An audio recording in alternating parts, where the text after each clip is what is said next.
Hi. How are you? Well.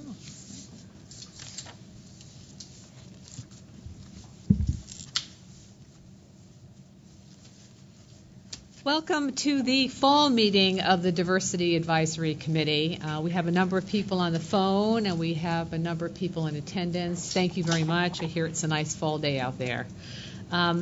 Today, our format will be more of a discussion about the areas where we believe our membership has the expertise to provide best practices information to the Commission to assist it in achieving its public interest goals. Our focus is to get away from the laundry list of recommendations of issues that we want the Commission to address, because there are many ways that the companies you represent, can ask the Commission to address a particular issue. We call it a notice of proposed rulemaking among other vehicles. But rather, we'd like to have a discussion today about the ways that we can provide support to the Commission and to the public to achieve a diverse community in the many aspects of communications industries. So today, we'd like to consider oral presentations where we can all provide input as to whether we think we here have the expertise to take the issue up and recommend the project to the chair. The idea is looking at the companies that we represent, whether we and in our companies can amass information and expertise that the Commission doesn't ordinarily have and provide it with respect to a particular project. And so I didn't distribute paper on this one because I'd like the chairs of the committees to consider taking a look at the projects that they had on their pieces of paper and thinking about which is the one that, looking at the people here and the companies that are represented, that we have the information that if we put it together collectively, we could provide the Commission with information that it would help understand best practices in a particular area. And this is, when I've seen federal advisory committees that really worked in a really effective way, that's what they've done. They haven't said, here, Commission, you look at this issue, but instead they've said, here's an issue that we think that we have knowledge and we have experience with, and if we get together collectively, we think we can provide you with a basis upon which to arrive at best practices or recognize best practices in that area. And that's the new approach that I think we'd like our committee to try to take. And I guess so that's a little bit of a difference. And with that, I guess I'll turn it over to Henry here. Oh, thank you. Well, welcome all. Thank you for taking your time out of your busy schedules to be with us today. As our federal designated officer has just suggested, we're going to do something a little different than this committee has ever done. And that's because Chair Clyburn did want us to give some thought to some ideas that we could put before her and say to her essentially, hey, these are some things that we think, as Barbara pointed out, we can help you with and that we'd like you to ask us to work on. So that's where we're coming from. That's what we will be discussing later today. I want to thank all the subcommittees and particularly the subcommittee chairs for their leadership in jumping on this as quickly as they did so that to set the stage for today's conversation. I want to also thank Barbara for all her work in getting us ready for this meeting. And, of course, also Tom Reed from OCBO for all of his help. So thanks very much. Do we want to take the roll on the phone? Or do that might make a good sense. So why don't I go to the phone now? Phone people, why don't you state your names? Walter Ulloa. I couldn't hear you. Bad start. Walter Ulloa. Thank you very much. Jessica Maria Gonzalez. Try that one again. Jessica Gonzalez from National Hispanic Media Coalition. Thank you. Laura Taylor from Native Public Media. Charles Harrell II of the IT Architect Corporation. Carla Ballard, Ogilvy and Mathers. Joanne Haller for Anton Gaetano, CBS Radio. Maria Brennan, Women in Cable Telecommunications.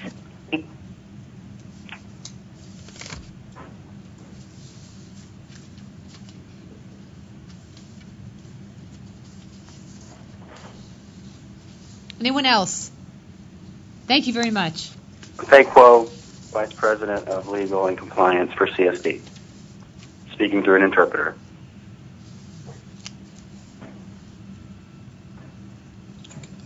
Could you repeat that one more time? Yes, it's Fei Kuo. Oh, got it. Thank you. Speaking through an interpreter with CSD, yes. Thank you. All right. Well, we'll introduce ourselves so that the folks on the phone know who's here. Aaron, you want to start, and we'll come around this way with follow with David and so forth. Aaron Dozier with the National Association of Broadcasters. David Honig with the Minority Media and Telecommunications Council. Nicole Turner-Lee, now with the Minority Media and Telecommunications Council. Ronald Johnson, Solutions for Change. Barbara Kreisman, DFO. Henry Rivera. Edward Smitty-Smith, Incentive Auction Task Force. Ruth Ann Deutsch, Aiken Gum. Tom Reed, OCBO. Carol Fleming-Williams, OCBO. Nicole McGinnis with the FCC, now in the Public Safety Bureau. Chanel Hardy, National Urban League. Jason Legria, Asian Americans Advancing Justice. Sylvia Strobel, Alliance for Women in Media. Andy Schwartzman, says Media Access Project, but that's a year old. My association is now Free Press. Joseph Torres, Free Press. Jim Winston, National Association of Black-Owned Broadcasters. Jeffrey Lee, WHUT, Public Television Representative. Steve Roberts, President, Roberts Broadcasting Company. Bridget Daniel, Electronics, Wilco Electronic Systems Incorporated. Eric Broyles, Expert Connect. Bob Butler, President of the National Association of Black Journalists. Well, again, thank you all for being here. We will hear from Chairwoman Clyburn at some point during our meeting. Tom, do we know any more about? She's by video. She's by video. That's what I meant. Yeah. But she's already recorded it. Yes. Okay, so we can play it at any time. Yeah. Correct. It's all set. All right. Well, let's roll the chairwoman. Thank you. Good afternoon, everyone. First, let me thank Chairman Henry Rivera for his dedication and leadership, Barbara Kreisman for working so diligently to organize this meeting, and designated federal officers Carolyn Williams and Nicole McGinnis for their efforts and support of the committee's endeavors. Regretfully, I am unable to join you in person, but I couldn't let this moment pass without again extending my sincere thanks to each member of this committee for all the hard work you do on behalf of the agency and the American people. As you know, the mission of this committee is to strengthen the FCC's diversity agenda and examine regulatory policies to enhance opportunities for minorities, women, and small businesses in communications. I am excited that you have taken up the task of delivering innovative ideas on how to accomplish this important goal. I would also like to recognize your subcommittee chairs, Ron Johnson, Diane Sutter, Dr. Nicole Turner-Lee, and David Honig, who have been hard at work with their groups on suggested avenues of research or possible initiatives that might further our objectives. The initiatives you have identified for today's agenda are all important, but one I would like to highlight is unlicensed devices and services.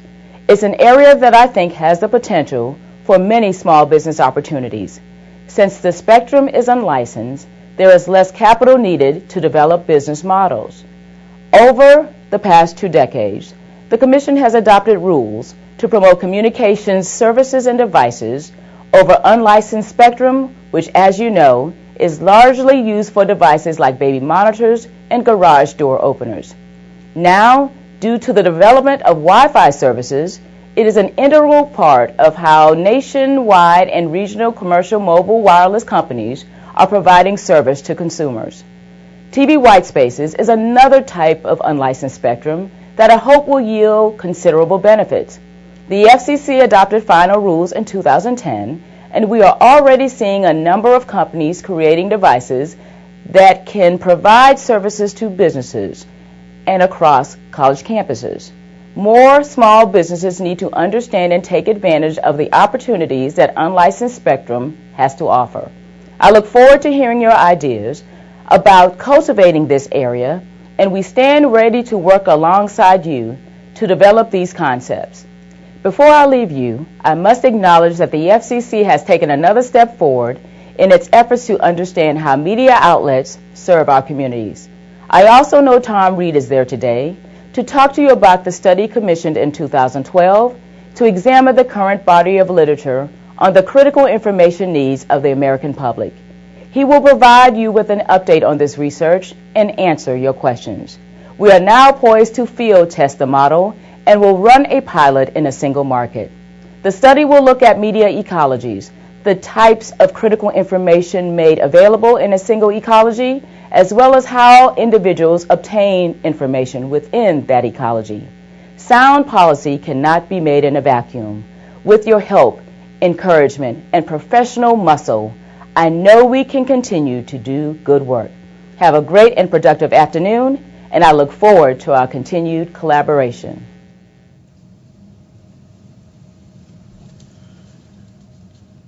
Well, Tom and Barbara, I hope you will carry back to the chair our gratitude for her taking time to make those remarks to us. See, the only reason she's not here is she's away on travel. Right. No, I know that. So anyway, tell her thanks, and we will certainly take her words of encouragement to heart.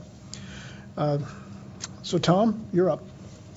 Thank you, Henry. Good afternoon, everybody. And as Chairwoman Clyburn mentioned, I'm going to talk to you a little bit about where we are with the Critical Information Needs Research Project. As she said, and I'm very happy to report that we are at the next stage. I think as many as you know, now maybe I'll just go back and do a brief overview. In 2012, we commissioned a study by USC Annenberg, the School of Journalism. They pulled together a group of scholars to do an inventory of all of the scholarship that had been done on critical information needs and studies of various media ecologies and how they impact diverse communities. That study was released in June of 2012, and one of its recommendations was that we do a more detailed and in-depth study of markets that then was pulled together in September of 2012. We gathered another group of experts, social scientists, political scientists, historians, and media specialists to answer questions about what kind of research design would we pull together in order to study particular markets, digging into markets, answering questions like what kind of information is being provided in a particular market. How do individuals and diverse minority groups extract information or important information from those various media ecologies? So the research design was completed. We actually commissioned a company, a woman-owned and Latino-owned company, Social Solutions International, that completed, with the consultation of that research group, a research design model. That model was released and made public in April. We've gotten comments back on that model and incorporated them, and now we've gone back to SSI. And as the chairwoman mentioned, we now have the go-ahead to test that research design model. So we're excited about that. We are in the process now of working with SSI to select a market, one that we think is going to be diverse as possible, that's going to be able to kick out the kind of information that we're going to need so that we can go on and make sound policy. But again, this is a test pilot. I think this process is probably going to take, I think we've been told, about 8 to 10 months to select a market and deploy the research design in that market to determine where the bugs are, what questions we need to answer, and to make sure that we're getting the data back that we need. Thereafter, our hope is that we can take this tool and deploy it in a number of markets so that we can get a broad swath of data that the agency can actually act on. So this was an important next step, and we all have Chairwoman Clyburn to thank for making sure that we could marshal the resources to get it done. It's taken time, it's been incremental, but we'll get this step done, and then the stage will be set to do a more expansive study. So I just want, if you have any questions, I wanted to cede most of my time. Edward Smith-Smitty is here to talk to you about incentive auctions. I know that's high on everybody's list, but certainly if you have any questions about where we are with critical information needs, I'm here to answer them. Thank you. Any questions for Tom? Any questions for Tom?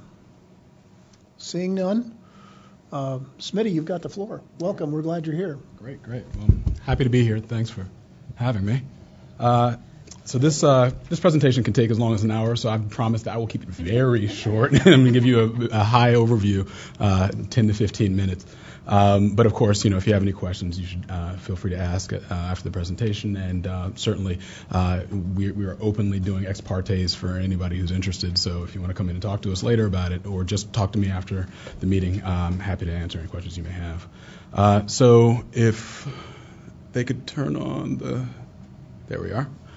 All right, so I guess it would be good to start by giving you a quick definition of what the incentive auctions are. Okay, they're a voluntary, and that's key, market-based means of repurposing spectrum by encouraging licensees. In this instance, we're talking about broadcast television licensees, full power and Class A stations, to voluntarily relinquish some of their spectrum usage rights in exchange for the share of proceeds from another auction of new repurposed licenses to mobile broadband providers for flexible use.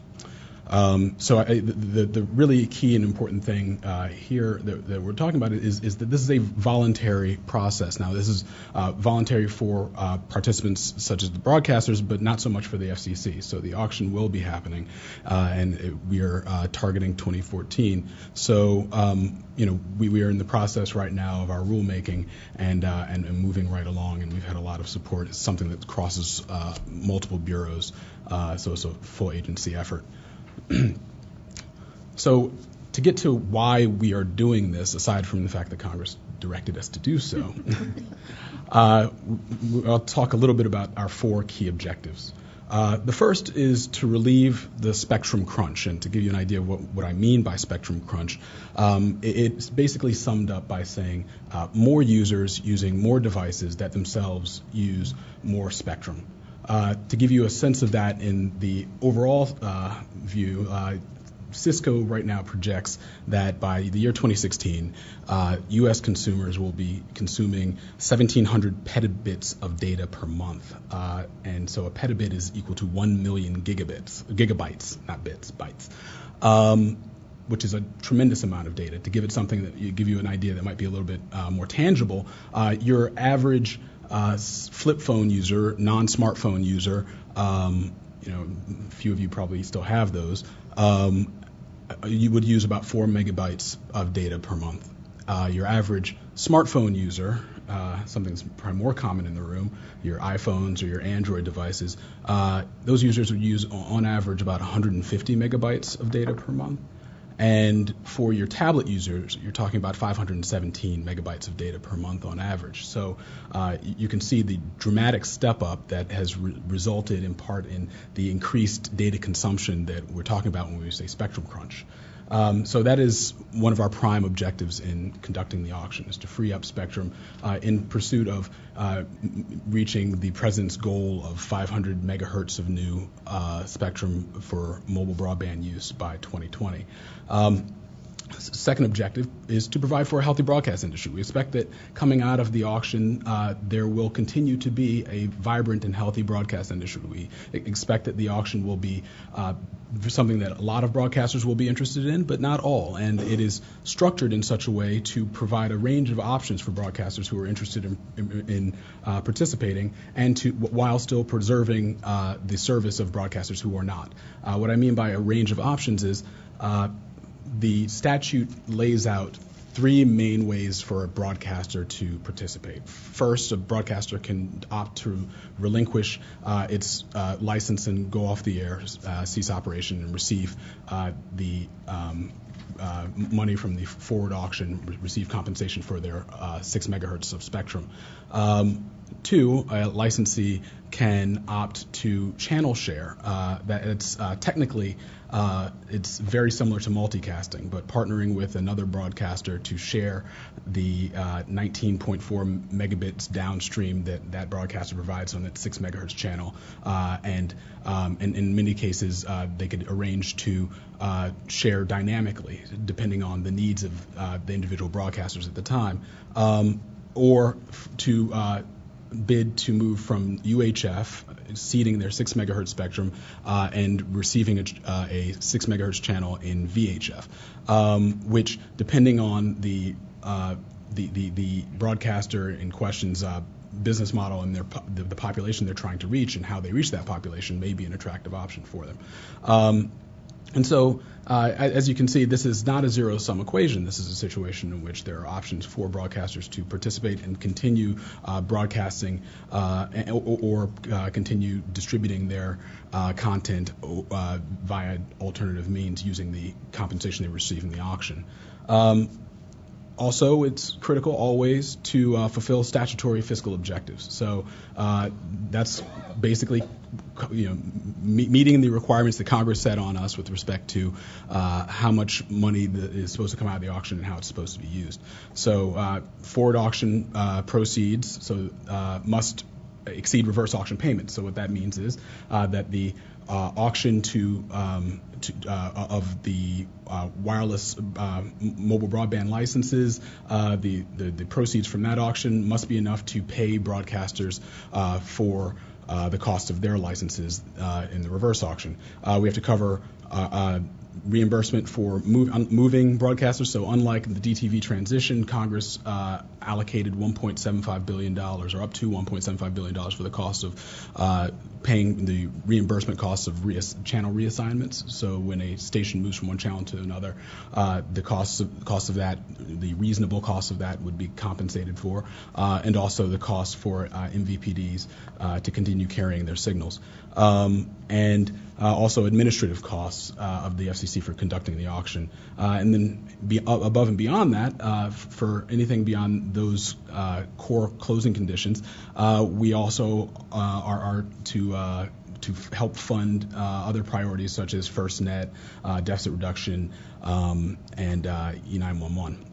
And then finally, promoting innovation in a vibrant mobile market. And what that means is that goes towards what the chairwoman just talked about, which is making sure that there is spectrum allocated to unlicensed purposes because of the importance of unlicensed as a catalyst for the mobile broadband environment. And this is something that all of the commissioners have expressed strong support for, and also something that that we've received significant comment on and support from licensed providers as well. Am I almost over? Doing fine. Key design goals. I'll move through this quickly, but all right. Simplicity, efficiency, and transparency. Simplicity, we recognize that the key to the auction being a success is that it attract the interest and participation of broadcasters. And so we want to make it as simple as possible for broadcasters to participate in the auction. This does not, unfortunately, mean simplicity for the FCC. It is a very, very complicated process that we're engaged in. But the complexity that we have to deal with is aimed at making sure that it is less complex for the broadcasters that are interested in participating. Efficiency, again, we want optimal outcomes, and we also want the auction to be conducted in as quick a manner as possible while doing it right. One of our sort of mantras is get it done quickly, but get it done right. And so efficiency is key for us.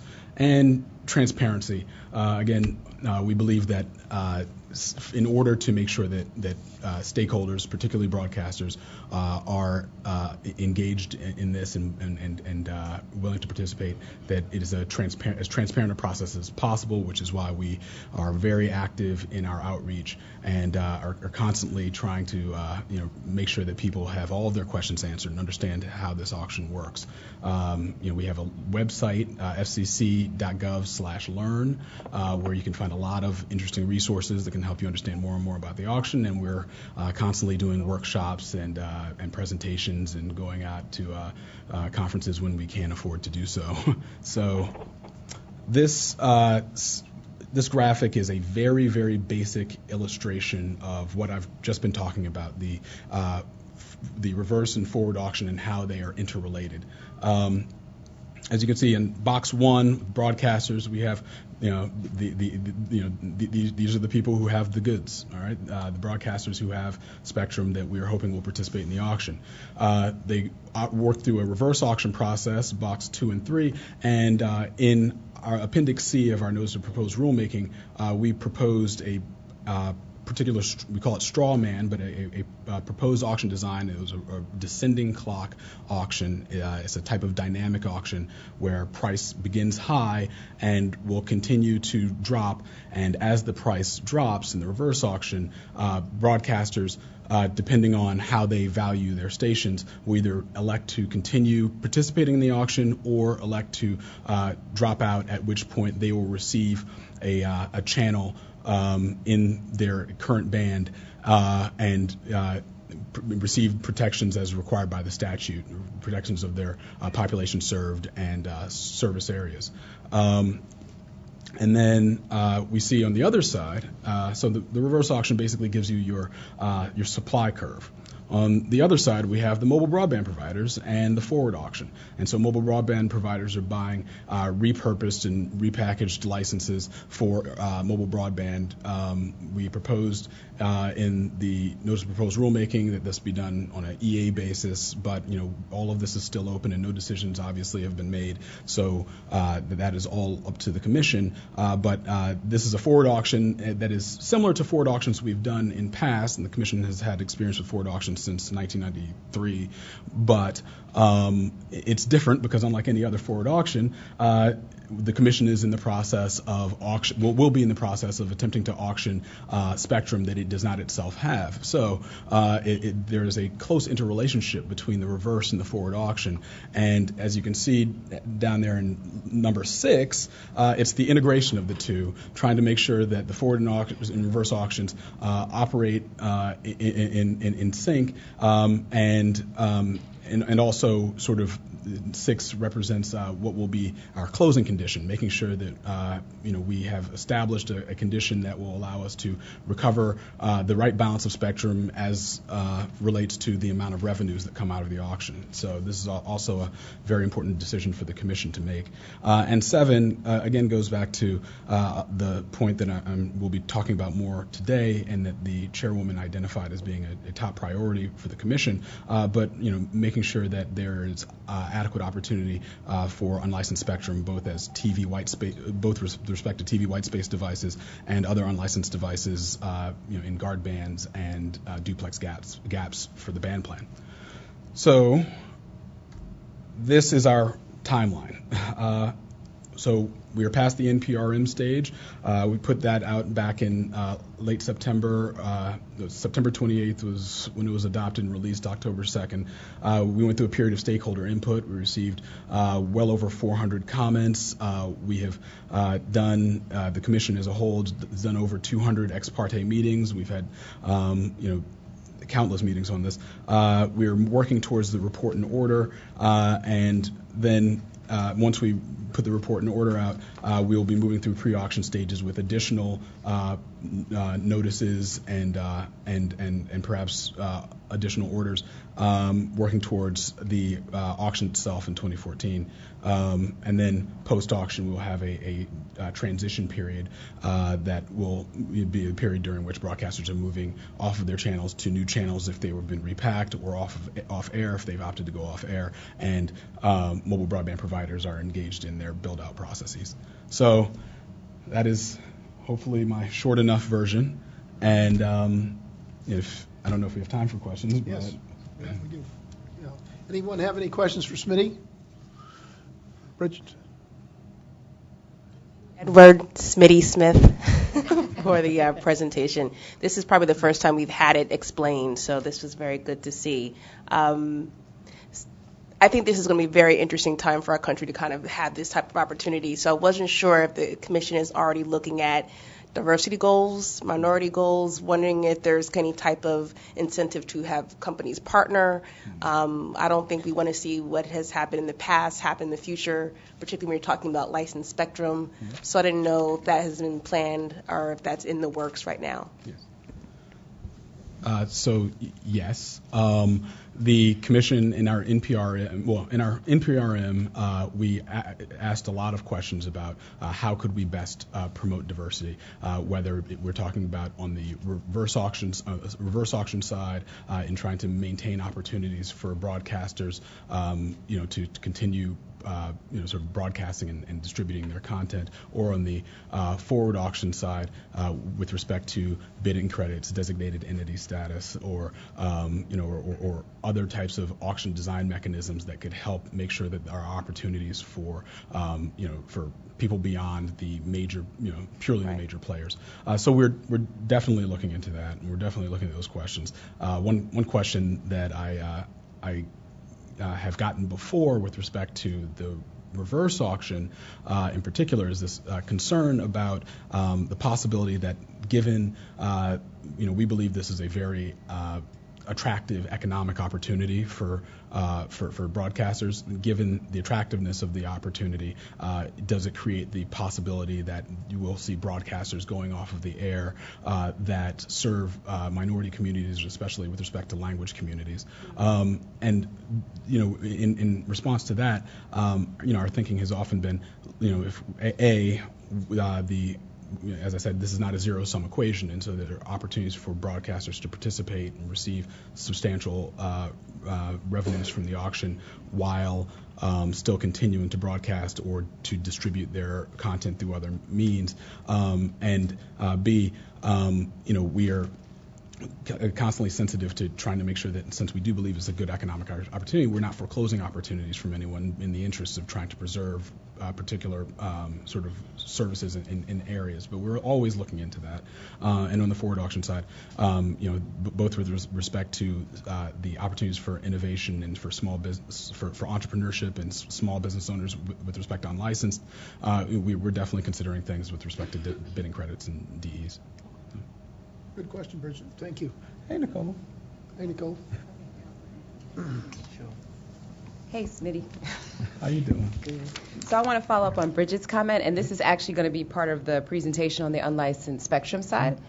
We had talked a little bit about having some of this commercial spectrum allocated for public use. So looking at your equation, it looks like all of the spectrum will be sort of auctioned off for commercial use or for some kind of resale, rightfully so for the revenues. However, in our group, we did talk about, will there be some partitioning of some of that spectrum that is a little bit more steady and reliable than white space for schools or libraries or other types of community use benefits? So with respect to more stable, first we will look at any options that are presented to us. And so to the extent, and I'm very familiar with the record because I've read a lot of comments, but to the extent that you feel that there are comments with respect to that you haven't gotten in, please do get them in.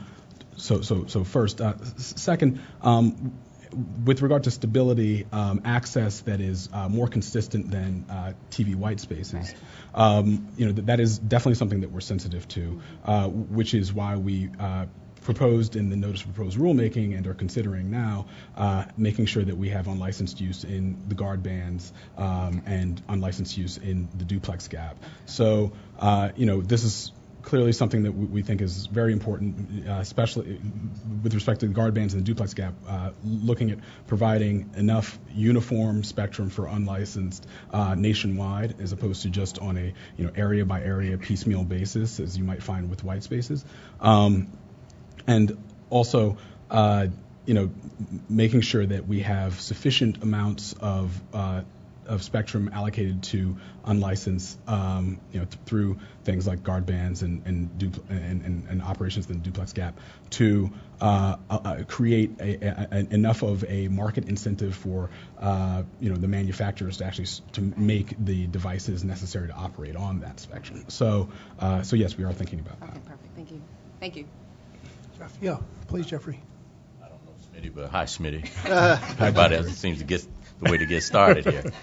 On the side where you have a non-commercial license and channel sharing comes into play, a education channel or license can share with a commercial license, as I understand it. That's the proposal, so that the limitations that education channels have, licensees have, that limit them in some aspects to using part of their spectrum for commercial will be abated, or? No, not really, because the way sharing works, do you mind if I jump in? The way sharing works is that basically you are sharing by agreement the spectrum, but you are individual licensees with all the rules and obligations of a licensee. So with respect to the non-commercial station, it would be held to the same rules as always, and the commercial to their own set of rules. So even though by agreement you're sharing a spectrum, you... so there are two separate licenses given. That's right. You're right. That's exactly right. As a matter of fact. That's so there are two separate licenses. But so that when the expansion of the use of the spectrum is given through technology advancements and what you can actually do with your part of the spectrum that you end up with, the commercial licensee that gets half a spectrum today, but through technology advancements may end up with the same net effective value of a full spectrum. Correct. Also, there's one assumption you had in there which is not necessarily an assumption, and that by agreement, it, quote, doesn't have to be split evenly. Yep. So I just wanted to point that out. And again, to protect us here, these are all proposals the final decision on this, of course, will come out in the rules whenever now, that item is there any proposal to have a test period where if you decide to go with a partner in a sharing provision and you do it and then you just find out this isn't working? Well, no, there's not. But we are really looking for a pilot. So if you have any candidates now, we would be delighted to give you authority to do that on a test basis. And we've got a deal we'll get you a deal that you're just spectrum that you'd normally be on. We'll just sit there. You have an STA to operate in alternate facilities, because we've been dying to have a pilot. So you just give me a call whenever you get one. I have a partner that's someone who's a prospective partner who's come to me who wants to do that. I'm sure you have, because I'm looking for one. Who wants to do that. But one of the questions, and it ties back to the technology part of this thing, is can you do a shifting? That's dynamic spectrum. Dynamic spectrum sharing. Yes. Because there's one where you may have, like I have a public television channel that has a base. We don't have a lot of football games, basketball games on there. We can get with this much, but this other partner that's come to me has some other that he may want on Tuesdays and Thursdays. He may want this much of the spectrum. You're speaking to the long version of the presentation, but yes, yes, indeed. All right, we're talking about dynamic spectrum sharing based upon the particular needs of the broadcasters. And so if you've got a guy who's broadcasting in HD and he's got basketball and football and things like this, and where you're going to need a larger percentage of that 19.4 megabit per second downstream, then yes, you can have you can shift and you work that out with your sharing partner, your channel sharing partner. But as Barbara said, we're very much looking for. Yeah, there will not be a testing period once the report and order comes out, but now is a great opportunity for you to see whether it works, with no obligation to return spectrum, with no obligation to keep it going. It's really a great. We would like to, and we would ask that you let us use you as a poster child, so everyone can see if it works or doesn't work. So we're really hopeful it'll work. Well, as long as you can get a divorce without no fault divorce. we might be. Right now you can. You can, okay. Later you can get a divorce too, but you better do the prenup real Do carefully. the prenup real careful. I got my man right here working on my prenup already before I even find the prospective date. Okay, thank you. All right, thank you, Jeffrey. Anyone else? Question? Yes. Jason from Asian Americans Advancing Justice. As you know, as the staff knows, there aren't that many minority-owned broadcasters, and there is that worry that a lot of them are going to sell their stations during this auction. And I know, for example, in the Asian American community, a lot have already sold their stations to prospectors, for example. So I'm just wondering if you could talk about what kind of outreach and education the commission has done to broadcasters, minorities in specific, about educating about the options like sharing, for example, so they do stay on there versus just selling out. Right. They're selling their station, not selling out. Sorry. Well, so as I said, we have been sort of doing as much outreach as we can, given our sort of funding restrictions right now. Obviously, things are tightened in Washington right now.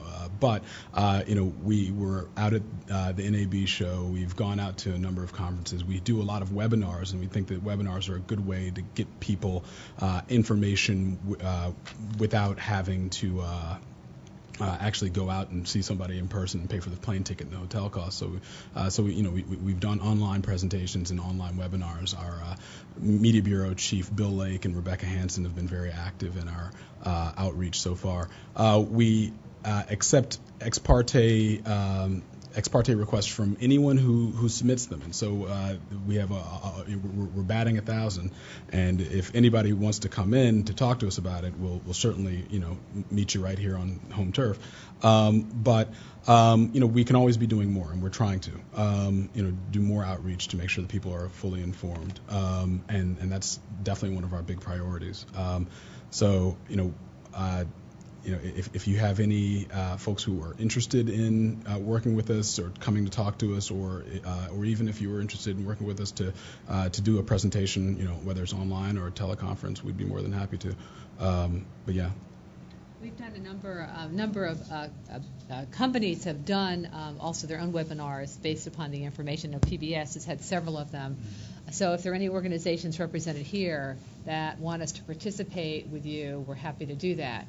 But NAB's done some, PBS has done a lot of them, so the word is getting out. But we can always look to more education. And there is also a consumer education piece that will be reflected in our rules also, as we did during the DTV transition. Yeah, Jim.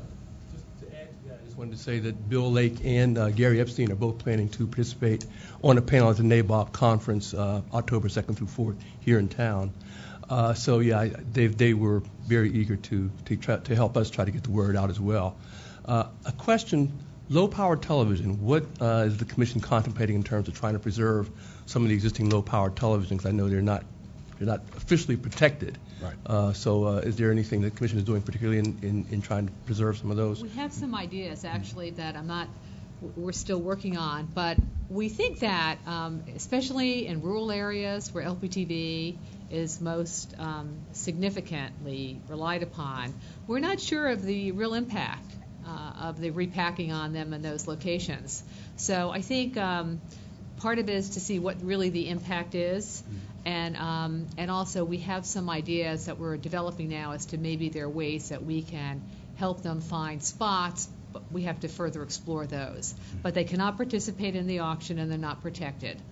And this is statutory, so for those who don't know, the statute provides protection and allows participation by Class A and full power stations, but not low power TV or translators.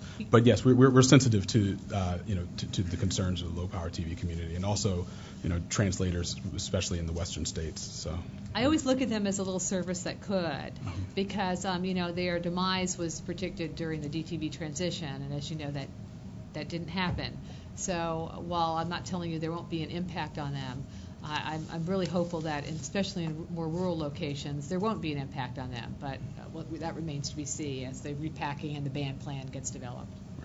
And just last point on those on that is one concern that folks have had, especially with respect to LPTV, is that when we our proposed market variable band plan would result in us reclaiming more spectrum in certain rural areas than a national baseline, and that by doing so we would squeeze out stations that don't have interference protections, the LPTV and translator stations. And the fact of the matter is, at least what we are looking at right now and expecting to propose is that we would reclaim a national baseline amount that would not seek to reclaim and spectrum, more spectrum in rural areas than in sort of our major markets. Though for some rural areas, they still, even if we don't reclaim spectrum there, may need to be repacked, but that's still something we're looking into and studying. Any other questions? Yeah. Steve. Yeah, Steve Roberts, Roberts Broadcasting. You said you had a longer version. Is that online or hard copy here? I haven't seen that. Yeah, no, I think we've got this one. I think we do have several. I got to see if we've got an updated one online. But yeah, we do, and I can give you one if you want. Yeah, or if you could send one out to me. Yeah, or send one out. Because we have not seen it. We've been trying to get more data on what you guys are doing on that line. Certainly. Too. And what's your timeline? You said 2014. That's a long time. Is that first quarter, second quarter, third quarter? Any idea? Everyone says there's no way we're going to make it. Yeah, it's funny. Yeah, people think. We've right now we're still figuring out our timing on this, but 2014, I would not expect to see it happening early 2014. Right. I think you'd be pretty safe thinking later 2014, because as Barbara said, it's people are already saying that's going to be a challenge for us to make. I think the key will be when we get our rules out, yeah. And the timing, and that also may be influenced by when our new chairman comes on board. There are a lot of other factors. Sure. Thank you. Anything else? No? Smitty, you've done good. Great job, man. Yeah, thank you very much. Lots to consider from the minority perspective. That's one of the reasons we wanted this committee to have this briefing. And I know this is an issue that's very near and dear to the Chairwoman Clyburn. So that's another reason we wanted you to have this briefing. The Chair is going to exercise a prerogative of rearranging our agenda so that we have a guest, Ruth Ann Deutsch, who has been good enough to come and brief us on the second part of Fisher versus University of Texas.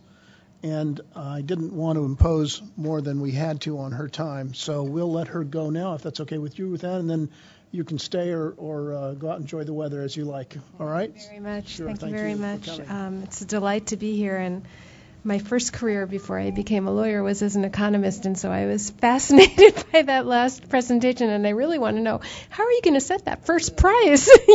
That seems to be the big challenge, or one of them. But anyway, thank you. Yeah, but well, you have to start somewhere, right? Anyway. That was my economist brain. But now back to lawyerness. So I was here, when was the last meeting? About 6 months ago. 6 months ago. So about as long as it took to decide this case, or even around the same time. This was one of the most anticipated and longest delayed cases of the term. And at the end of the day, it came out not with a bang, but with a whimper. So the good news is that Grutter was not overruled. And the parties, in fact, in their briefing and at oral argument, even the challenger, Abigail Fisher, the counsel on behalf of this white woman who was claimed to have been denied admission to the University of Texas because of affirmative action policies there, her counsel clarified at oral argument that they were not asking the court to overturn Grutter. So wait. All term. It was one of the first argued cases, one of the last decided, and at the end of the day you get an almost unanimous opinion authored by Justice Kennedy. Justice Ginsburg was the only dissenting justice.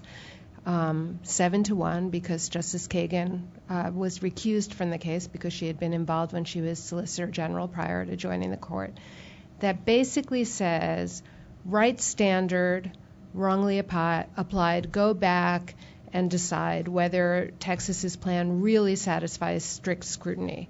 But affirming Grutter but with a little bit of caution in the sense of we are not deciding today, we are not questioning today our precedent that the educational benefits that come from diversity is a compelling state interest that can justify race-based measures. And so the only thing that the court really questioned, this kind of nothing majority opinion in some ways, was whether the Fifth Circuit, which was the Court of Appeals in the case, gave too much deference to the University of Texas on how that interest was satisfied. And Justice Kennedy, writing for 7, said, yes, you did. You took the university at their word when they said they made good faith efforts and they had tried other things and they didn't work, and that was not strict scrutiny. You misapplied our standard. And he gave a tweak on a very famous adage the court often says in many cases, that strict scrutiny is strict in theory and not fatal, and can be fatal in fact, but shouldn't be. And here he said, well, it also shouldn't be feeble in fact, and here it was. In her dissent, Justice Ginsburg said, I don't see how on this record this plan could not satisfy strict scrutiny. So she was a little skeptical, but a lot of commentators think that one of the reasons for the delay was that the court was trying to reach some kind of internal compromise and effectively got a lowest common denominator where they agreed to let Grutter live for another day. And as one commentator said in an analysis that his first-year law students, could have done before the court even heard the case, just march through the routine application of the strict scrutiny standard and not get involved in the details. Because I would bet there were not 7 justices on the court that agreed that the university's program did not satisfy strict scrutiny. The interesting thing about the opinion are perhaps the concurrences, and in particular Justice Thomas's concurrence. So Justice Kennedy's opinion is 13 pages long.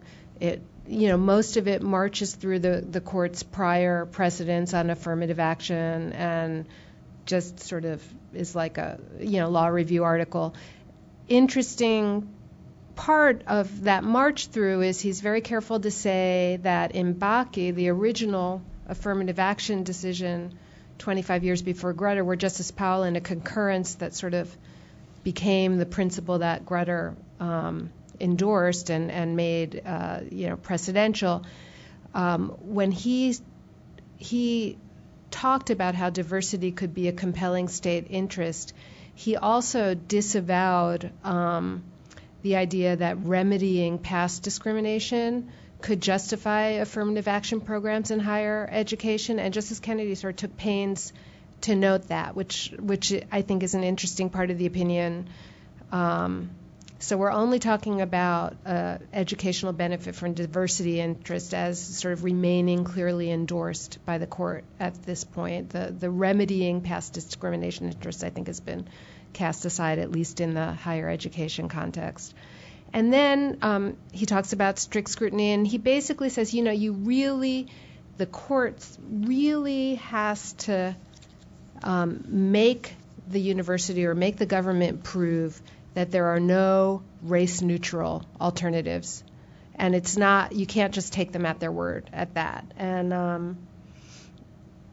and Justice Ginsburg also in dissent kind of questions that and said, well, this whole idea of having a race-neutral alternative is problematic as well, because even the university's top 10% plan, which says, top 10% from every public high school in Texas are automatically admitted, has a racial undercurrent because the neighborhoods are segregated and, there's socioeconomic bases that explain, where different high schools are. And so her dissent kind of questions that.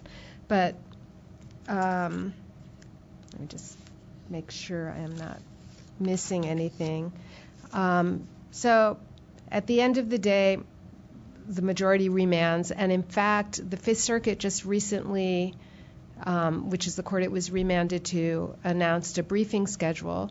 So the parties are going to have another round of briefing in the appeals court and argument probably before the end of the year, where they are going to argue about whether or not the university already has a critical mass of diverse student body, whether or not race-neutral workable alternatives were really tried, whether or not the petitioner, Abigail Fisher, has standing even to pursue this case. That could be a way of just kicking it out of the courts completely because she's already graduated. So there's about 8 questions that they've asked the parties to brief, and we'll see what happens on remand. And the devil is in the details. In terms of the aftermath at the court about this decision, the concurrences are basically an invitation for the next case to frontally challenge Grutter, which was not done here, maybe as a litigation tactic by the parties. Justice Scalia has a 1-paragraph concurrence, which he had a bunch of this term, basically saying Grutter should be overturned. And I said that, in my dissent in Grutter, and I reiterated here, but because the parties don't ask for it, I concur in the result that the plan doesn't withstand strict scrutiny. Justice Thomas wrote a 20-page concurrence that was longer, by 50% than Justice Kennedy's majority, and this might be another reason that the case took so long to cook at the court. And his concurrence was chronicled how, his theory basically is that today's proponents of affirmative action in university admissions are no different than the defenders of segregation when cases like Sweatt and Brown versus Board of Education were briefed. And he has a sort of chilling, page after page of quoting from briefs and saying, compare this with that, compare this with that. And, the bottom line, this quote sort of crystallized his tone and rhetoric throughout the opinion. And I recommend reading it because he is sort of one of the strongest voices, I think, in the intellectual discourse today in this country of how affirmative action actually hurts minorities. And this is quite a strong piece about it. But he says the Constitution does not pander to faddish theories about whether race mixing is in the public interest. And strict scrutiny, in his view, is only satisfied in the court's precedents outside of higher education when it's a threat to national security. So he quotes Korematsu, the Japanese evacuation case, or to overcome past discrimination. He leaves that door a teeny bit open outside of higher education. But in terms of the educational context, he said the alleged benefits to the races that were argued in defending segregation were insufficient to justify racial segregation then, and they're equally insufficient, the benefits of diversity to justify racial discrimination now. That's his position. And then Justice Ginsburg, as I alluded to already, dissented, and it was pretty clear that the university's plan could satisfy strict scrutiny on the existing record, and we'll see what happens on remand. But that was Fisher. It was more a story about what wasn't done than what was, because at the end of the day, universities that are pursuing the types of admissions policies that they've been pursuing since Grutter can continue to do so, and arguably the same legal standard applies, but it's definitely in the crosshairs, I would say, this law. And I'll leave it to David, who I think is also going to talk about the import for this committee and for the work of the commission. Obviously, there's a statutory mandate here that is not the case with public universities, But I think this opinion confirms something that we suggested in the last presentation, that the serious evaluation of race-neutral alternatives, wink, wink, as Justice Ginsburg says, with the eye that you're really using those, socioeconomic or geographic or whatever, that they're effectively going to get at racial diversity questions as well, whether or not you say so, is more constitutionally protected to be race neutral than not. And I'll pass the mic to David, but I'm more than happy to answer questions as well. Thank you. I think David is going to make his remarks in connection with his subgroup's recommendations. So are there any questions for Ruth Ann on this case? Andy? Question. It's just an expression of appreciation. It was a wonderfully cogent and useful presentation. I appreciate it. Thank you. Yes, it was. Yeah. Anyone else? Well, Ruth Ann, thank you very much. It's my you're pleasure. Always welcome here. Okay, Thank you appreciate very much. it. Appreciate I learned it. a lot, so okay. Thank you. All right, so we'll move on now to the recommendations to the chair. And the way we're going to do this is that we will ask the subcommittee chairs to give their report and make their recommendations one by one, and we will vote on all of them. Hopefully we can do this by consensus or unanimity. That's always better.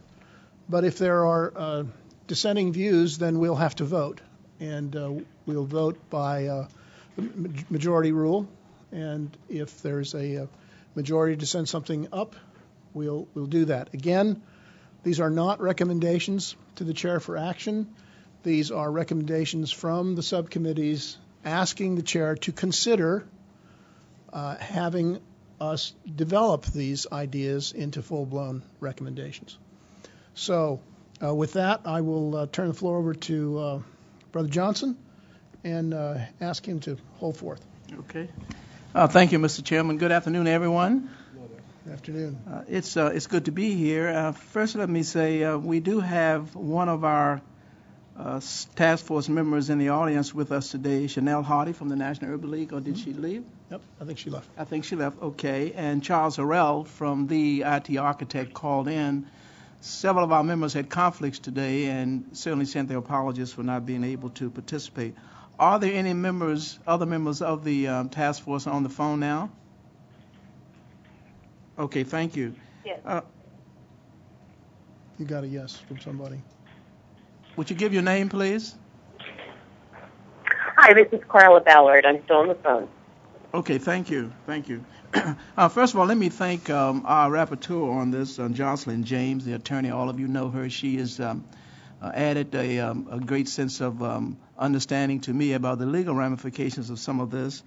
And also, I would like to especially thank going forward, and I think this will be of interest to the chair and all of you all, that Virginia State University School of Engineering and Technology and their research institute, the Advanced Research Institute, has a real interest in this. And have agreed to provide whatever pro bono services that they can to help us in this process, Mr. Chairman. So we'd like to welcome Virginia State to this discussion. My alma mater, I'll have to give full disclosure on that. Thank you. Undergraduate alma mater. I guess I will start my remarks by saying that supply diversity and leveling the playing field really has to do with job creation and economic growth for diverse communities, and we've talked about that somewhat already this morning. Chairman Rivera gave our task force, and I suppose I speak for all the task forces, some pretty clear instructions about our concepts today, so that my colleagues will not have to repeat these. I will tell you what they are right now. First, that our concepts would have to be realistic. And secondly, they should take, at least in our case, would take into consideration the Adirondack constraints, and most of you all are very familiar with what those might be. And for all of the task force, we were charged to consider the budget constraints that the FCC has as they begin to consider and hopefully try to implement some of the recommendations or comments that we're going to make here today.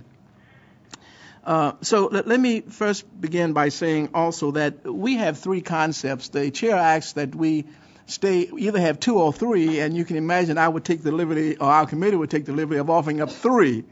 And so if he had said two, we would have offered two. If he had said four, we would have said four. But he said 2 to 3, and so we have elected to present 3 for your hearing this afternoon. The overall purpose of our task force is to try to design a feasible way to help the Commission eradicate barriers to entry, which hopefully will increase opportunity for greater access to capital and access to procurement opportunity for diverse companies, meaning MWBEs. One of our task force members suggested, and we adopted this suggestion, that we would also include persons with disabilities, PWDs, as a part of our consideration. And we are looking at whether or not that is something that we can do in the context of this first concept and concept 2 and 3. I think we can. We might have to have more further consideration along those lines. In addition to that, our work is being guided by basically 3 principles, and let me tell you what they are very quickly. Our recommendations would look at best private sector procurement practices by diverse companies, obviously, what the FCC can do to stimulate private sector actors to recruit and retain and grow diverse companies in their supply chain, and how the FCC should design a supply diversity program conference at stimulating relationships between diverse companies and the regulated industry. As most of you know, and as a practical matter, much data is needed to determine the value of the supply diversity market, which means what WMEs have to offer, number one, and some estimate of how much business is currently being done between regulated industry and diverse companies. We think this information is very important to the FCC. At the same time, we think it is essential as we go through this process that we ask a couple of questions. And first of all, whether or not the FCC regulated industry is actually seeking to engage MWBEs in this process, whether or not the FCC is providing an effective forum or can provide an effective forum for these groups to come together and discuss matters of mutual interest. And thirdly, whether or not we can suggest or should suggest to the FCC that it create a sustaining venue for private industry, the regulated private industry, and diverse companies to come together on a periodic basis to discuss these matters around supply diversity. And so we have 3 concepts our committee does that we would like to share with you right now very quickly. I know time is of essence here. Our first concept is to measure in some way the outreach to minority and women entrepreneurs by FCC licensees who are currently engaged in broadband deployment and infrastructure development. As a quick background, according to FCC-regulated industry SEC filings, billions of dollars are spent annually on deployment and infrastructure development by companies providing wireless and wireline broadband services. A number of regulations exist that require multi-channel video programming distributors to engage in outreach efforts, but similar efforts are not required of other licensees. As technology continues to converge, many commission licensees provide similar services to communities without the benefit of a standardized way to outreach and report their requirements to their constituents.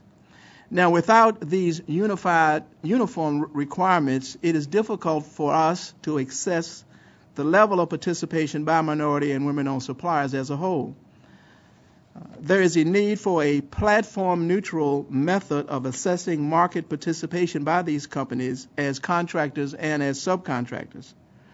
Taking into account Adoran restrictions and budget constraints, the task force would recommend that we would examine how the Commission could measure the level of participation of these companies who contract with FCC-regulated licensees that are engaged in broadband deployment and particularly broadband infrastructure development. And so we've come away with an expected outcome if this recommendation or concept is accepted by the body. And that expected outcome would be the establishment of a viable tool that could provide a constitutional, defensible, and practical way for the FCC to measure MWB participation in the regulated industry. That would be the outcome as a result of this concept, if this concept is accepted. The second concept. Let's hold off just a second. Let's go ahead and consider this recommendation. All right, thank you, Mr. Chairman. Thank you, Ron. Does anyone have any questions for Ron on this idea from that subcommittee? Steve? State that again and give us a little more clarity, because I'm not quite sure what those tools would be that you mentioned in your presentation. And what would be our role, the committee's role in developing those tools, and how would they go about it? Right. Well, I think to your point, Barbara, I would suspect that granular analysis of where we go from here is something we probably need to think about, because we're not sure as a committee. We have not gotten, in our task force at least, that much work done on this concept. Essentially, we wanted to lay it out and get your comments and then move ahead. But I think, Steve, to your point, one of the greatest issues in looking at, from our perspective, the extent to which diverse companies are participating in the industry is that we don't know. We simply don't know the extent to which diverse companies are participating in terms of dollars. At the same time, we are not certain of the extent to which the regulated industry is actually reaching out to diverse companies to engage their services in their business. And fundamentally, I think to creating an environment where business can take place, it's important that we have those two analyses done. And so our concept would be to first do that analysis. Okay. So it's to do That's I understand your framework, and I would certainly support that. Okay, thank you. Anyone else? Yeah, Jim. It sounds like you described two things. One was finding out who the companies currently do work with, and then second, figuring out what they're doing to reach out to minority women businesses.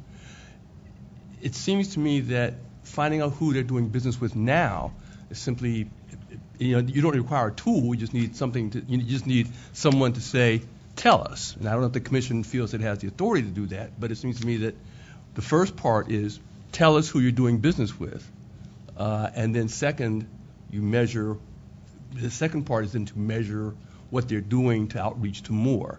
I don't know if that. It sounds like that's what I heard. You tell me if I'm hearing you correctly or not. No, I think you're right on point, Jim. From our perspective, though, we are not certain whether or not the FCC has the authority to require the regulated industry to report that information to it. And perhaps it does have that authority, but we are not sure at this point. And if it does, it's a good thing. I mean, certainly the FCC could request it. If it does not have the authority, from a regulatory perspective, we would have to find a way to get to that point where industry is willing to provide that type of data to the FCC. It is fundamental data from our perspective to developing an approach to getting more diverse companies engaged with these companies. Does the FCC have the authority to create something like an NFL Rooney Rule? Well, I think we're going to the area where exactly I didn't want to go. Okay. What I hear in the proposal, is that I think it would be really helpful for those of you who are very knowledgeable and have businesses to come up with a plan as to what data you, for example, would feel comfortable sharing as a first step. Again, to emphasize, the emphasis to be on what our expertise can be and what we can find from fellow industry participants, as opposed to what the FCC does or does not have authority to do. Again, we're going down this same path we sort of usually end up with, which is not always particularly helpful. I don't know that the FCC wants to take this on right now, but I think it would have a much better basis to take it on if at least it knew from us what the industry here would feel comfortable with, as opposed to it going out, if that makes any sense to anyone here. Yes. Okay. David. There's a path there that the commission has quietly been focused upon. and that is that Congress requires the Commission to provide various reports on competition. The video competition report that's being teed up now, the wireless competition report that was presented, I think, in April, and on which a public notice is issued regarding the subject of the questionnaire to be used for the 2013 report that would be issued in the spring of 2014. Acting Chairwoman Clyburn had a public notice issued by the Wireless Bureau a couple months ago, going to the question of whether that wireless competition report should also inquire into minority and women-owned business participation insofar as it relates to and demonstrates the health of the industry in terms of competition. Interestingly, then Commissioner Kevin Martin in 2002, in a concurring statement on the EEO rules, really first proposed that we not just look at minority participation in terms of diversity, but also look at it in terms of its impact on competition, where the Commission's authority is quite clear. Our task force, I'll report later, has also addressed this in the context of, as Ron pointed out, the fact that the procurement reporting rule applies right now only to cable and MVPDs as a consequence of it being in the 93 Cable Act. But there probably, and we can, I guess, can discuss this with OGC, is no legal impediment given 334 of the Communications Act to extending that to other platforms. The Commission would have to develop a record, but it can be done. Thank you, David. Again, these, as Barbara's pointed out, these don't have to be perfect. Not all the I's have to be dotted or the T's crossed. We're saying, Madam Chair, here's an idea. If you'd like us to develop this and look at some of these questions that you've posed, we can do that. We may find that the Commission doesn't have the authority, or we may find that it does, under, as David's pointed out, under certain circumstances. So let's just keep that in mind as we move forward. Any other questions for Ron? Are you ready for the question then? All right, all those in favor say aye. Any opposed? Aye. All right, thank you. Ron, please proceed with the next recommendation. Thank you, Mr. Chairman. Concept 2 was to establish a self-measurement of how minority and women-owned entrepreneurs engage in contracting with the FCC-regulated industries. And this is probably a little easier to get to, I would think, from a process perspective.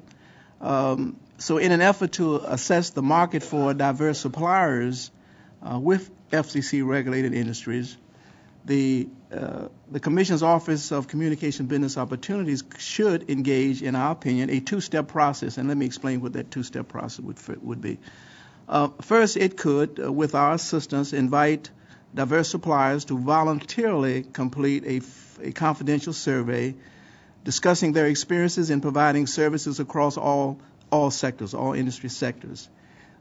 This information could include the types of services provided by the suppliers, whether these suppliers are provided whether these services are provided to government or private sector entities or both, how these businesses come across opportunities in the private sector, the length of the contracts, opportunities to leverage their relationships across industries, and how their experiences of working with various sectors differ within industry, meaning carriers, equipment manufacturers, OEM systems integrators, service providers, etc. And secondly, the OCBO could replicate a panel discussion that we had the last year consisting of diversity in industry, at which time 2 members of our committee, by the way, served on that.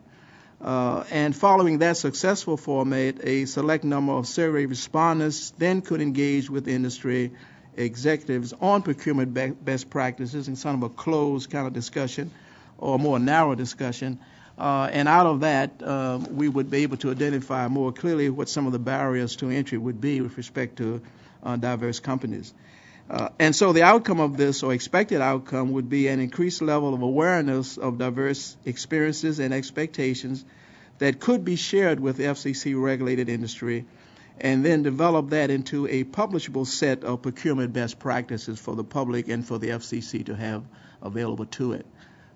And so, Mr. Chairman, that is the second concept that we would like to proffer. So it's essentially data gathering with the end result that the FCC and the public would have a list of best practices that could guide. That is correct, and through the format that has already been established by Tom Reed's office that we work with. Yes. Questions? All those in favor, say aye. Aye. Anyone opposed? Thank you. Last recommendation. Okay, Ron. thank you, Mr. Chairman. Number 3, our concept recommendation is that the FCC would host a website on industry and procurement best practices and access to capital.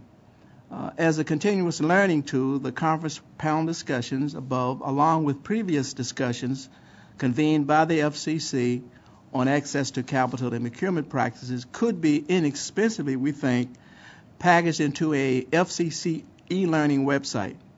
And to further advance the FCC's commitment to procurement, that this website could house similar panels and workshops that other organizations and government entities have sponsored or intend to sponsor. The Internet searchers could be directed to the website via various Internet search engines currently available to the public, and so the FCC would not have to spend any money to ensure that occurs. And so the expected outcome here would be basically two. The public and the FCC regulated industry would have access to a repository of information in one credible location, the FCC. And secondly, the regulated industry could be assured that the FCC is aware of issues about procurement diversity and access to capital, and begin to look more closely at some of these barriers, what some of these barriers are. And so that would be, number 3 is the mechanism to have this information that we gather from concept 1 and 2 available, not only for the FCC to see, but more importantly for the FCC regulated industry to have access on an ongoing real-time basis. We think that 3 is very important to 1 and 2 because all of the work in 1 and 2 is somehow culminated and codified in concept 3 because it's then available to everyone to see. Tom, do you have any points you want to make? No, I think just in the interest of time, I know Ron and I have talked about some of these concepts, and some of these certainly there are some of the goals that are aspirational for OCBO, particularly with pulling together a composite location for intelligence on supplier diversity and access to capital. So, and I look forward to talking with Ron and his group more about how we can develop that. So, great, thank you. Any questions for Ron on this depository of information? All right, all those in favor, say aye. Aye. Any opposed? Aye. Thank you. All right, thank you, Ron. Nice job. Mr. Chairman. Thank you very much. Thank you, Steve. Diane, are you on the phone by any chance? Probably not. I think maybe we should skip hers. I have to agree. Yeah. The chairman of the Market Entry Barriers Subcommittee could not be with us today, and she is a very busy businesswoman, and I think she's at the radio show at NAB. So I'm reluctant to take up her task force's recommendations without her. So I think as Barbara has suggested, we're going to postpone doing that for another day and move on to Nicole. Mr. Chair, before you do, we did have a very extensive conversation. Our subcommittee did. So I don't know what happened to the report, but we should have our chair do it. But I just want to let you know we have been busy. Yes, Diane was kind enough to share the minutes with me, and it was obvious that you had a very robust conversation both at the meeting and apparently subsequently. So we again, that's another reason I'm reluctant to proceed without her. Okay. So, Nicole, you have the floor, madam. Thank you, Mr. Chairman. So I represent the Unlicensed Devices and Spectrum Subcommittee with several of you actually who are here in attendance. And what I will do is basically just go over some of the concepts that we discussed and tie that into some of the work of the subcommittee. because we saw this as sort of an ongoing extension. But we do have a couple that actually fall out of the purview of the subcommittee just because we thought they were important to offer as concepts. So for those of you unfamiliar, the subcommittee has been working on the use of unlicensed spectrum and devices for the benefit of minority entrepreneurs as well as communities. And it was very great to hear the acting chairwoman actually talk about that as one of the concepts of consideration, because we feel it's such a burgeoning market that we have to pay attention to this area, particularly as we look at the rate of innovation and the inclusion of people of color in this innovation. So for the sake of time, I'm basically going to go right into our 4 concepts for consideration, and I will do as my colleague here has done and kind of stop to explicate and take questions on what our thinking was around those particular areas. The first one that we introduced to the chairman for consideration was around strategies and best practices for involving NWBEs in the upcoming incentive spectrum auctions. How timely, based on our presentation today by Smitty. And we recommended that this particular committee assist in recommending outreach, technical assistance, public-private sector matching to ensure some level of participation in the upcoming auctions. And I want to, and I'm sort of off record here, include the comments of Bridget Daniel, who sits on this committee, of ensuring that there are some diversity goals around this upcoming auction and what that looks like. So I thought her comment was spot on with regards to having some type of outline plan, and it appears that there's been some mention in comment, but we think that this committee should play a critical role in sort of codifying what those goals are as we move forward. So we'd like to offer that up. One other thing we were going to offer as an example to sort of help this committee in our education around why this is such a critical area. On September 4th, a deal was solidified with Grain Management in partnership with AT&T and Verizon Wireless for the purchase of spectrum in the bandwidth of 700 megahertz band B from Verizon and C Block from AT&T. That deal was the largest minority-owned business deal valued at $287 million. And we feel that there are some best practices. It was blessed by the FCC. There was obviously some good principles and practices that were at play. And we'd like to actually recommend something I think that is in the Commission's authority, which is to invite them to one of our meetings to discuss how that deal went through and what was involved with that. What were the discussions? What were the benchmarks? How did the companies work with the Grain Management to actually make that happen? In addition to that, some of you may not be aware, National Urban League, MMTC, as well as NCLR were also offering advice to that deal. So we think that's, again, a very nice model to look at as we move forward with the incentive spectrum auctions. And since we have until next year, I'm sure we'll have another meeting, Chairman, to actually have them invited. So that is our first recommendation, to just, again, ensure that this committee has some role in helping the Commission in the creation of diversity goals and strategies and best practices for involving NWBEs, and offering up for the next meeting Grain as well as the corporate partners and community partners to come and discuss the best practices around how that transaction occurred. So I will stop there. All right, thank you. And Barbara, we ought to take note of that suggestion and try to get them on the agenda, if that's okay with you, Tom. Good. Any questions on the incentive auction involvement by minorities? All right, all those in favor say aye. Aye. Okay, anyone opposed? Motion carries. Nicole, the next recommendation. Next recommendation that we have, and I'll be quick for the sake of time, it was focused on the use of unlicensed spectrum and devices for community pilots to advance telehealth and remote education. We felt that this committee can suggest ways that the Commission can leverage unlicensed spectrum to create community Wi-Fi hotspots that promotes access to these services for seniors, low-income people, and rural residents. So again, as we heard today, I guess you all, again, were reading our committee's mind. It's very important to think about unlicensed spectrum for community access as well as unlicensed devices. And in listening, again, to the acting chairwoman, there's a possibility also to have this exploration of new devices that could be catered to schools and libraries and hospitals, et cetera, particularly if we're looking at broadband as a platform to enable many of these social functions.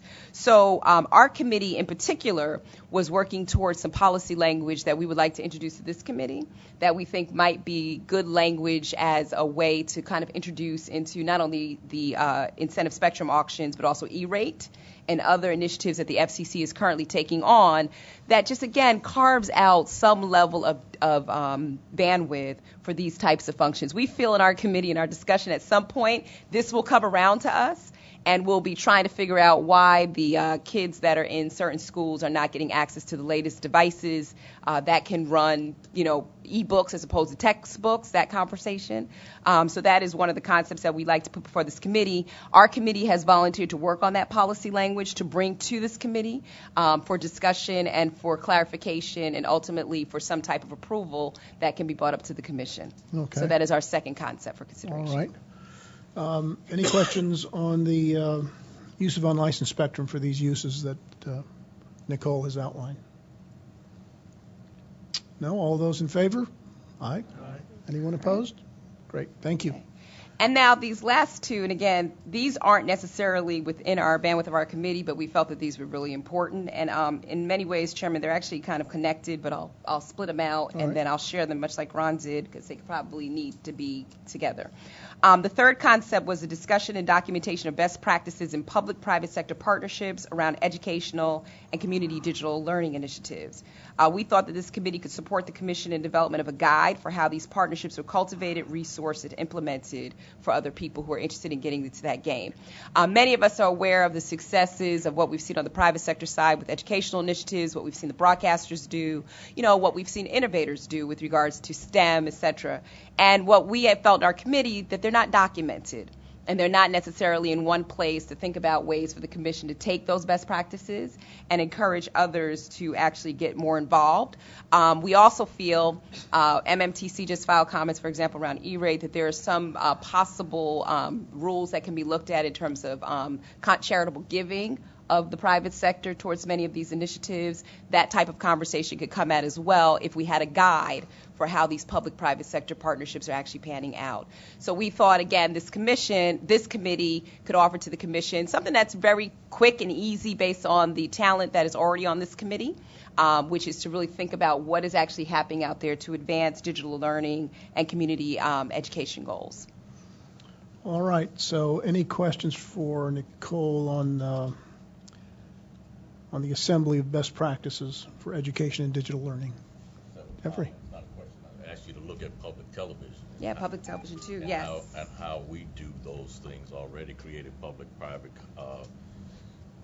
partnerships, and it's especially around education and in underserved communities. So that would be a suggestion and somewhere for you to look. Also, I want to say that the committee structures now can change with respect to whatever. You should certainly, if this is one of the projects, be a participant in that committee. So we're not limited to the committee structure now or participation. And I thought I'd mention that. That's a very good point. Okay. It is. And that's a very good point you make. Thanks very much for bringing that out.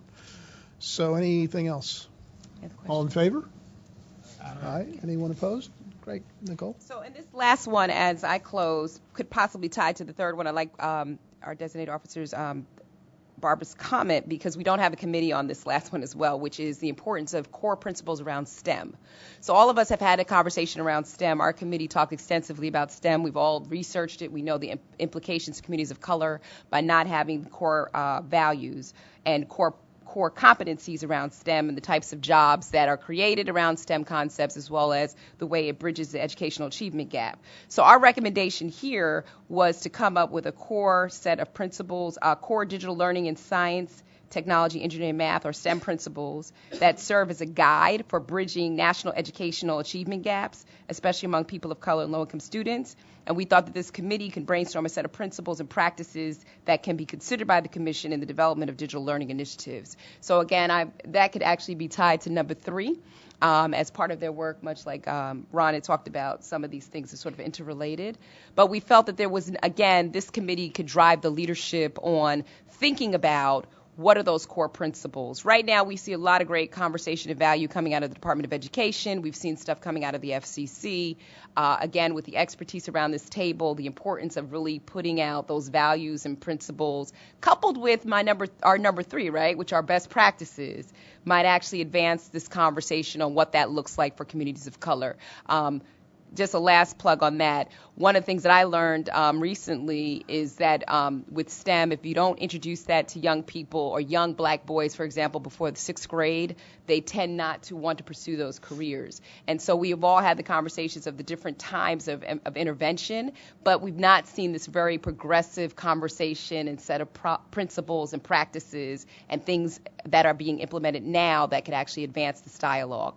So we put that forth. And in fact, I like to, my committee's okay, kind of combine 3 and 4 to not offer so many ideas, but to see if there's a way to actually have this conversation around best practices around digital learning and education processes, in addition to strategies and principles for advancing STEM and digital learning and knowledge among communities of color. Thank you. I just note that should the chair's office want you to develop that into a full-blown recommendation, I think your committee would have to tie that somehow to the commission's jurisdiction. Yeah. And say, why this isn't quintessentially Department of Ed. Right. I think it's a wonderful concept. It's just that, how does this work for the FCC? So. One of the ways you can tie it together is because we found in public television, we've developed a lot of apps and things for the education, but going into underserved communities, all that stuff is useless because they don't have the application. I mean, don't have the tools. The tools. Yeah. So there's a great wealth of apps and information of how education and STEM learning, but we can't use it in the communities of color because they don't have laptops, they don't have internet access, they don't have all the tools that you need to use all the technology that's and some of them aren't digitally literate. Right. Exactly. I'd just like to add that Carolyn? The FCC's National Broadband Plan, there are provisions that talk about digital literacy and private and public partnerships. So that's a place for your community to start. Excellent. So there may be a link there, Nicole. And it ties, actually, I mean, if you look at the bigger picture and the bigger tunnel, right, it does tie to this conversation that we want to have around the use of unlicensed devices in these schools. Because if you have those core principles, then you can accelerate access to these devices, and they don't have to go to private schools to get access to iPads and others for learning, but they need the unlicensed spectrum to be able to run the devices. So it's part of the whole ecosystem that our committee, and I think that's one of the reasons why our committee sort of supported this, because we see it as the broad highway for actually making sure the schools are up to par on that. Yeah, Bridget. Just to piggyback off of what Ms. Fleming said, the FTC and the Department of Education did initiate the Digital Learning Platform initiative, so that could also be an example of tie-in. It's very thin line, but it's all kind of interrelated at this point. We just have to be explicit. That's my only point. Okay. It makes it easier. Anything else? All right, all those in favor? Aye. Anyone opposed? Nicole, thank you and your subcommittee. Thank you. Nicely done. No, thank you. Thank you to all the committee members. David.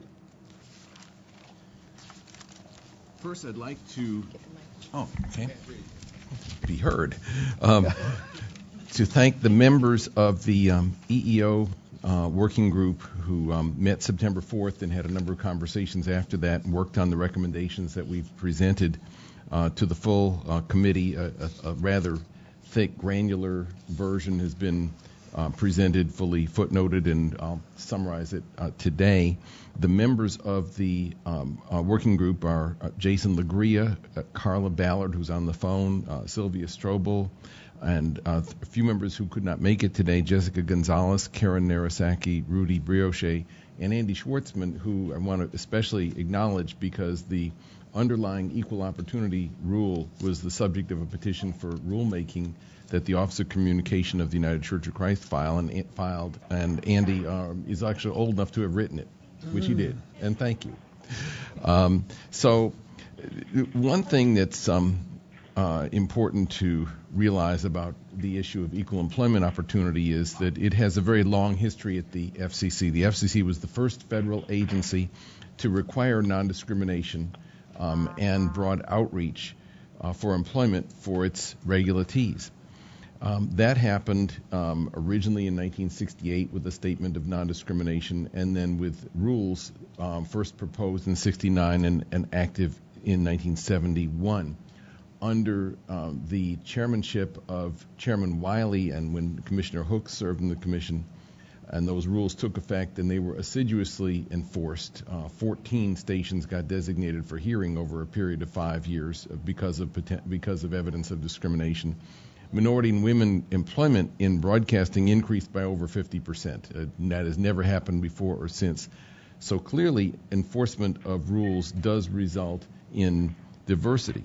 Diversity has always been the primary basis for these rules, as well as preventing discrimination. As we know, and we summarize some of it in our presentation, there has been some controversy over what the Commission can do without it being regarded as race conscious. But as the Commission has kind of stalled in figuring out the answers to that question, we've unfortunately had some retrogression. There's been no data collected officially. Fortunately, there has been some data collected by industry stakeholders, most significant of which is the study done every year by the National Association of Black Journalists, their diversity census, an examination of TV newsroom diversity. That study has been put together each of the last several years by Bob Butler, a member of NABJ, as a labor of love. He was just elected the president of NABJ, and he has driven in and has visited with us and is here today, and I'd like to yield some time to him to present the study and put it in context. Well, thank you, David. Thank you, Mr. Chairman and members of the committee. NABJ started collecting this information about back in 2007 because we tried to find out the diversity of the industry, the networks, the TV stations, and the industry basically said, thanks, but no thanks, we're not going to give you the information. So we began basically an investigative reporting project to find out who was calling the shots in newsrooms. We think it's very important to know who calls these shots because we constantly have reminders of why it's important. We had the Boston bombing in which the suspect was described as a dark-skinned male. Even though I know for a fact that there were people of color in the newsrooms of some of these organizations saying, wait a minute, how do we know that? Why are you saying that? And it turned out to be wrong. There was nobody in a position that could have said, wait, stop, let's not do that. So I think it's important to have this information. We started doing this report. It's released every year. We're working on the most recent report that should be coming out.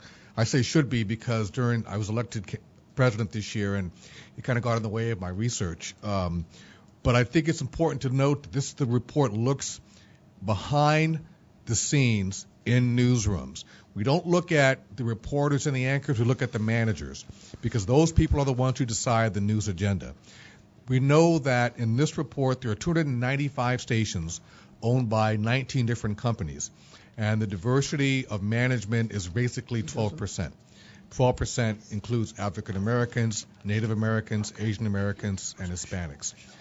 I point out this because the country's diversity is about 35%. There's a big disparity there. Now, I have no trouble if you're in a place that does not have much diversity. Pick a city with very little diversity and you have none in your newsroom. I have a big problem with that if you're in a place like New York City or Washington, D.C., or Chicago, and you have a newsroom that's run by people, nobody that looks like me or looks like Joe or other people that might have the sensitivity. So I just wanted to point this out to the commission, and it's very timely. Mr. Reed was talking about the CIN study, of which NABJ was a partner in developing the research model, and one of the things missing from that was employment data. And that's something that we're very good at getting now because we're reporters and we know how to get the information. So I just wanted to come here and talk to you about this report, the importance of it, and the fact that it's going to continue. We're going to continue getting the report out, and we'd like you all to take a copy of the report. It's available online at NABJ.org/diversity census, or you can Google it at 2012 NABJ Diversity Census. There's a lot of data in there. What you can do with this report, you can look at the stations in the report, and it will tell you the race and gender of all the news managers. And like I said, 12%, it's a far cry from 35%. We want to make sure that one day the people that are calling the shots in the newsrooms represent America. They do not do that right now. Thank you. So thank you so much. One of the recommendations, and we have 4 from the working group, goes to whether these rules that kind of evolved under the premise of promoting diversity, which is vitally important. How does that apply in the context of common carriers or Title I services that may, to a lesser extent, but not to as full an extent as broadcasting or cable, directly impact diversity of content.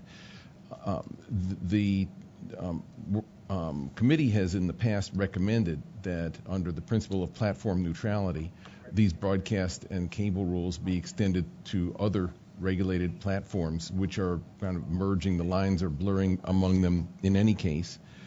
And the working group recommends, as one of its first recommendation, that the commission consider how it might do that and under what justifications, irrespective of whether strict scrutiny applies. All rules should be well justified, and in particular should consider the diversity rationale, should consider whether these rules would promote competition, as has been discussed, would prevent discrimination, and would remedy the present effects of past discrimination in these businesses, and that be a dialogue that the committee should have with OGC. Second recommendation. Let's hold off, David. Let's just vote on that one recommendation. Oh, sure. Okay. So, any questions for David on extending the EO rules to platforms other than broadcasting and cable? Yes. Is this already pending in any other proceeding currently, this proposal that you just raised? Yeah, the committee voted on a similar recommendation a few years ago, and it's also been the subject of filings in the ongoing broadcast EEO proceeding, but there's no separate docket that's been created to look at EEO in other industries besides broadcasting and cable. I would respectfully and politely urge you not to approve this, because this is exactly the kind of thing that I don't think we need to focus on issues where we're sharing our expertise. There's another vehicle for this kind of a proposal. It's called a proposal, a notice of rulemaking, a request for rulemaking. There's a legal way to do this where there's comment and there's an opportunity, a formal opportunity for people in the industry to respond.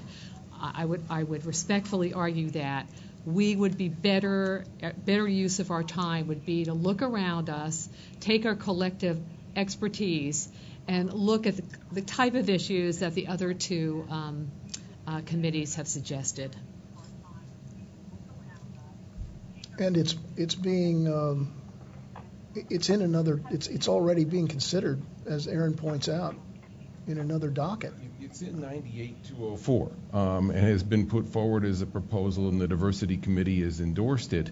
So it's the Commission's call whether to expand the scope of that docket to specifically include this, or whether to break it off into another docket. But it's been fully briefed up, so it's really the Commission's call. And then the Commission already has it before, and then they can decide its timing. But again, it's not an issue where we are in a unique position to use the extraordinary expertise, and there have been some examples today. This isn't one. This is a really just addressing an issue that's already before the Commission in another context and using it as a way to lobby it, I suppose. I don't know. But again, I don't think it's a good use of our resources. Again, I respectfully request that you not approve it. Yeah, I think I don't understand the point, David, of our sending this to the chair to have this developed when it's already before the Commission. Because nothing's been done. But that's another issue. Yeah. And I don't think that And if that issue, there are other vehicles outside of this Commission. If you think the Commission has an act in a particular area, one that you have pending pleadings or advocated, that's not our committee. That's an independent action by you with respect to your other hat. So I think that's important. Any other comments on this, Andy? I don't know if my mic is working, but perhaps what might be appropriate is to hold off on this and for the next meeting, and maybe have a dialogue between the committee and Commission staff, and decide whether or not to bring it back at the next meeting. I think that's a course the chair would prefer to take, David. Let's hold off on it, and and see whether we want to do that. So if that's all right with everyone, we'll just go ahead and table this. We won't need to vote on it right now. So, Aaron, thank you for pointing that out. Appreciate it. Go ahead, David, with your next recommendation.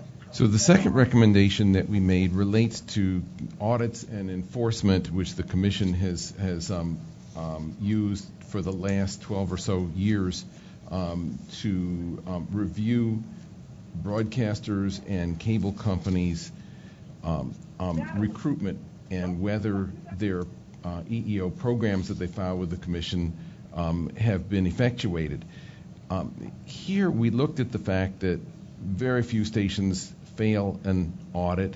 The level of enforcement is about 2% of where it was in the mid-1990s. Of course, we know that the rules have changed, but we did not feel that should inhibit the Commission from assiduously enforcing the rules that it has. And we've come up with some kind of sub-recommendations or things the Commission could do to enhance the strength and effectiveness and credibility in some instances of EEO enforcement.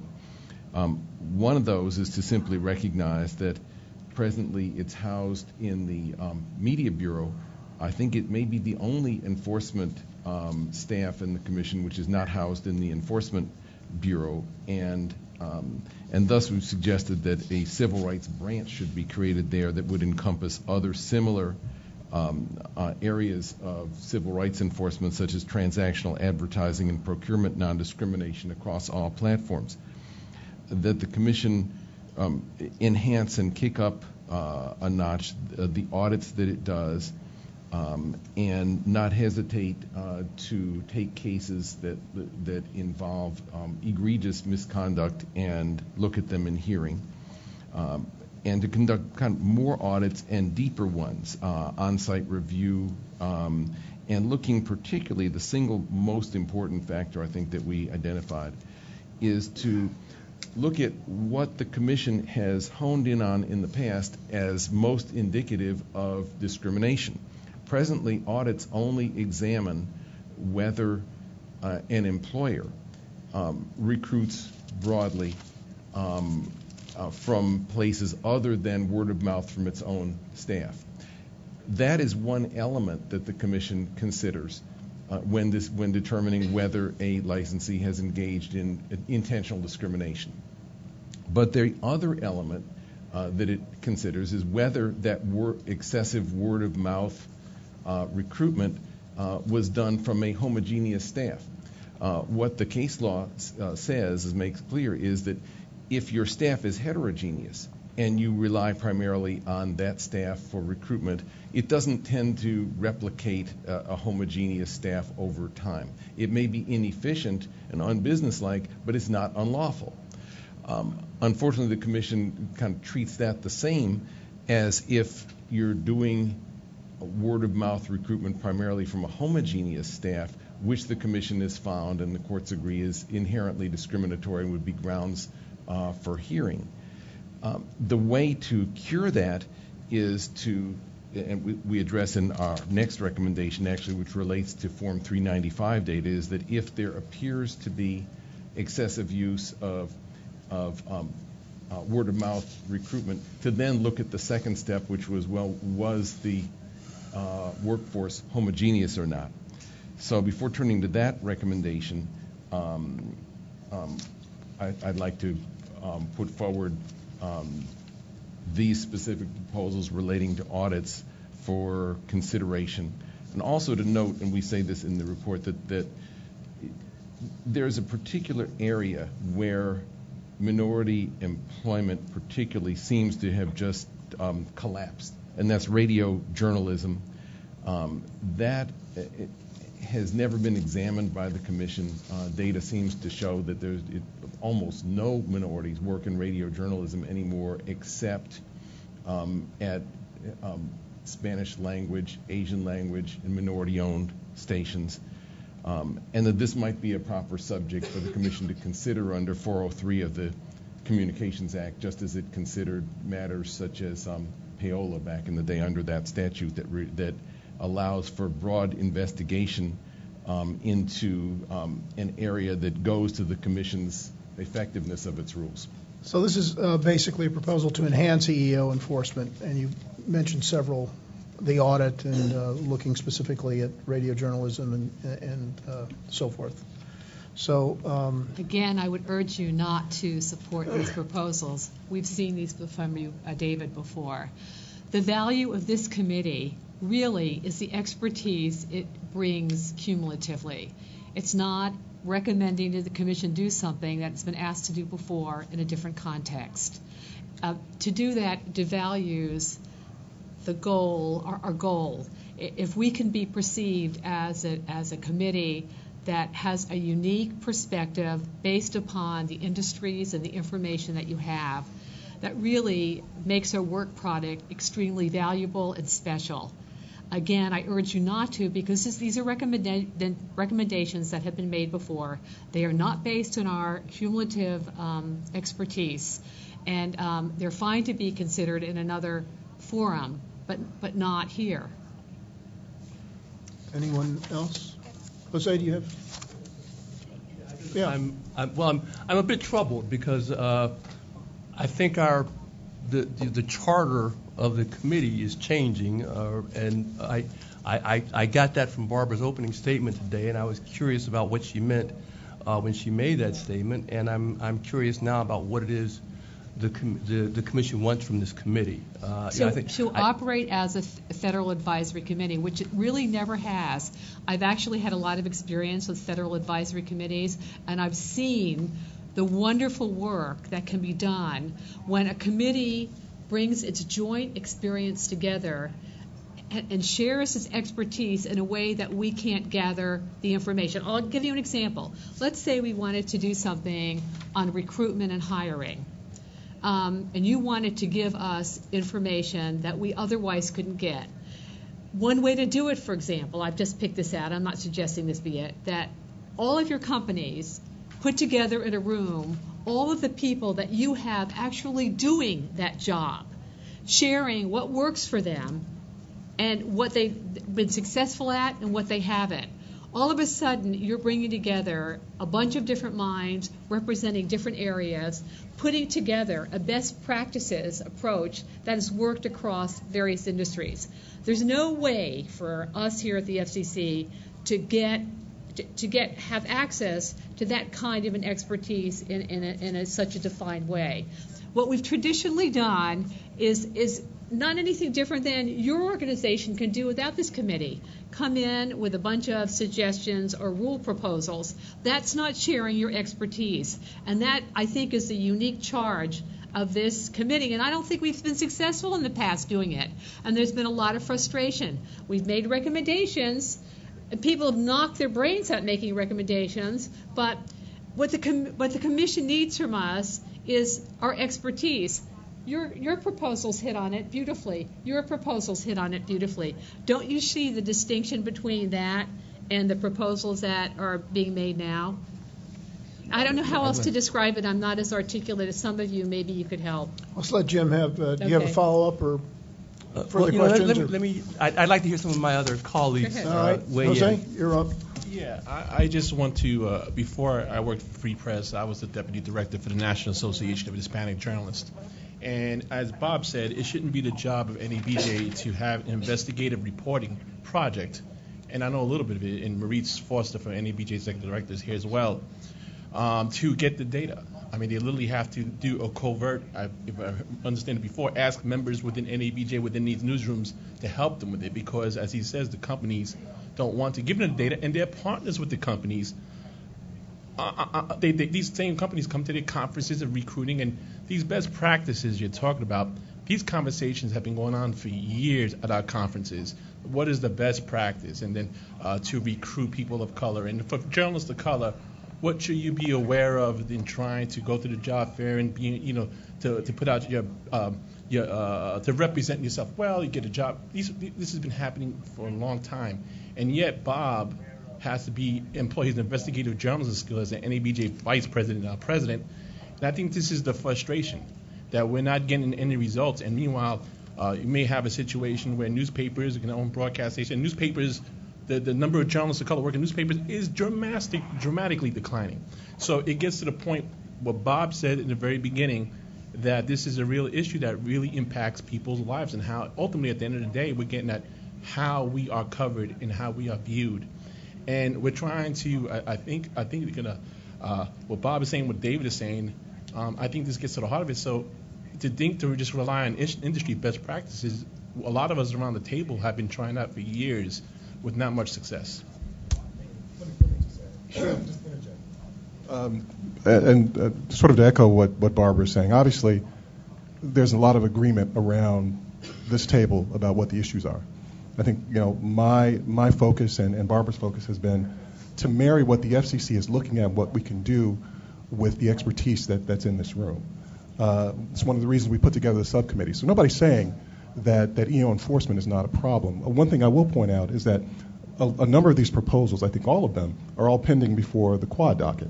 So if they're pending, it's frankly not the best use of this committee's time if those proposals are already pending before the FCC. As Barbara pointed out, and I think as we've seen in a couple of the subcommittees, we're seeing concepts that are being advanced that can come back to us. I think Andy's suggestion is a good one too. Aside from the fact that these proposals are already pending before the FCC and the quad docket, it may be useful for us to have an off-channel conversation about them in terms of understanding exactly what's happening with them at the FCC at this moment. So it's not taking these things off the table, but it's certainly making sure that we have our focus appropriately set on the issues that the FCC is looking at, that we need some advice, broader advice and expertise on. And that's what we're getting, at least partially here. So I just wanted to add that. Go ahead. Thank you, Tom. Nicole? No, I think this whole conversation today has been valuable, and we appreciate the commission actually coming to this committee. And to agree with Barbara from the standpoint of finding ways to make this committee much more effective and getting the commission to understand how we can be a helpful and valuable value add. I guess the challenge is by not putting any proposals on the table around EEO enforcement sends a really big message that that's not important to us. And I think if you look at all of the proposals that have come forth today, from supplier diversity to more inclusion of minorities in some of these, popular and up and coming and emerging technologies, EEO is actually probably one of those critical areas that's probably a little bit more mature than these other spaces, but has to be addressed. I mean, I think one way to actually have the committee that worked on those proposals walk away feeling that they've contributed to this dialogue is perhaps to do what I think Ron recommended in his, which is to really go a little deeper in the analysis and what has been done in this area. We have seen this platform quickly grow where it's not the traditional companies and media that are underrepresented when it comes to people of color. As it's been mentioned from this committee, we've seen enforcement maybe not be as heavy as it was before in a time where we're seeing an economy with tightening controls and tightening opportunities and seeing a space that essentially become the next gateway for people of color, not just in the professional realm, but also on the blue-collar realm.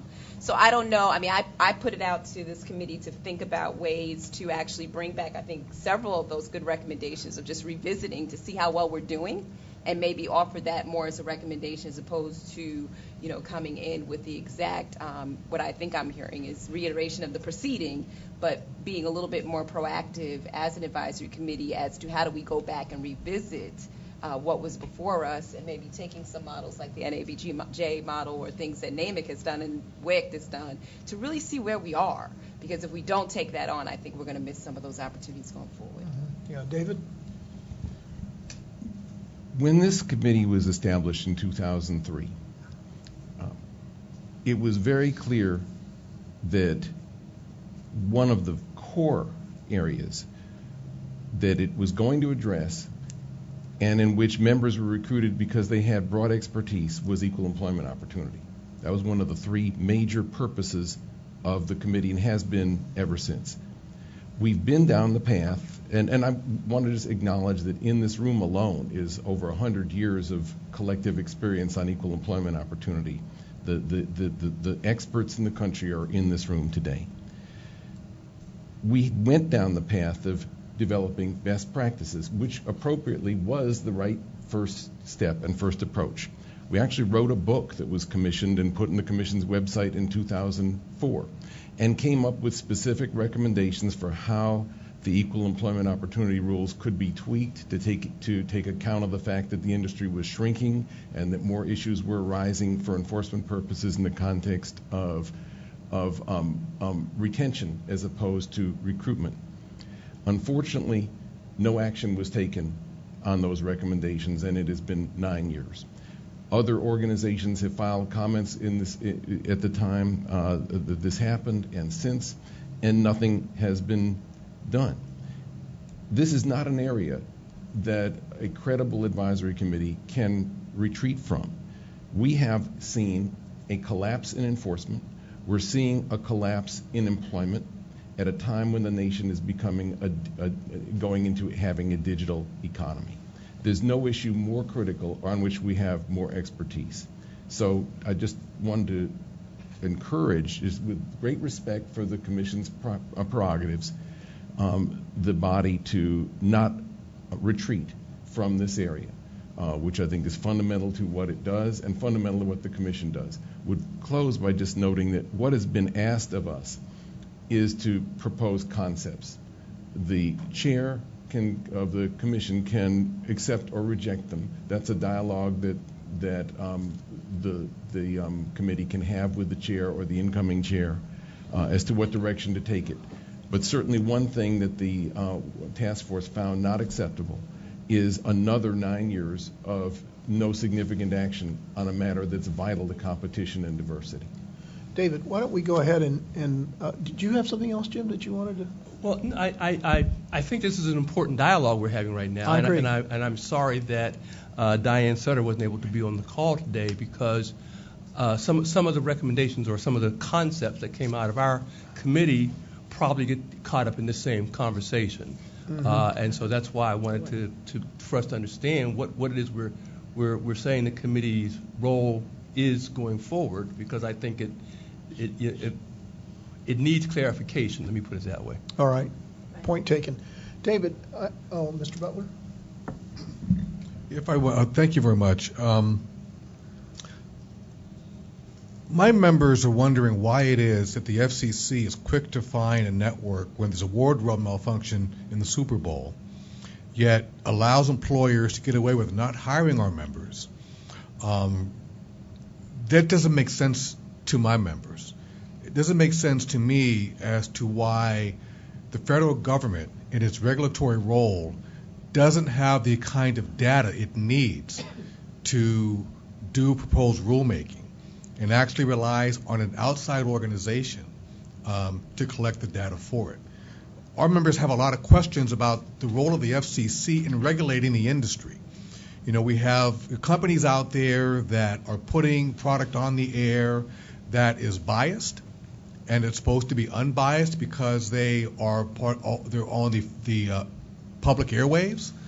We have companies and stations putting information out there that is inaccurate and in fact could be construed as violating FCC policy, and nothing is done. So I understand that you want the committee to come back to you with things that will move the process forward, but a lot of people are asking, how long is it going to take before we get actual enforcement from our federal regulators? Thank you. David, what I'd like to suggest is we hear your other two recommendations, and then we come back and revisit this, see what kind of reaction we get with the other two recommendations. Sure. So we're not going to vote on this second recommendation at this point.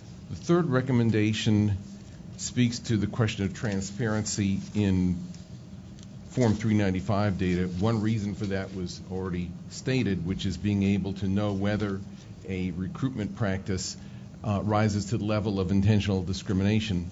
And the other is really just in the interest of transparency and ensuring that members of the public have information about their licensees that serve them that would help them to make good choices in terms of viewership, listenership, and participation themselves as job applicants and as people who work in the industry.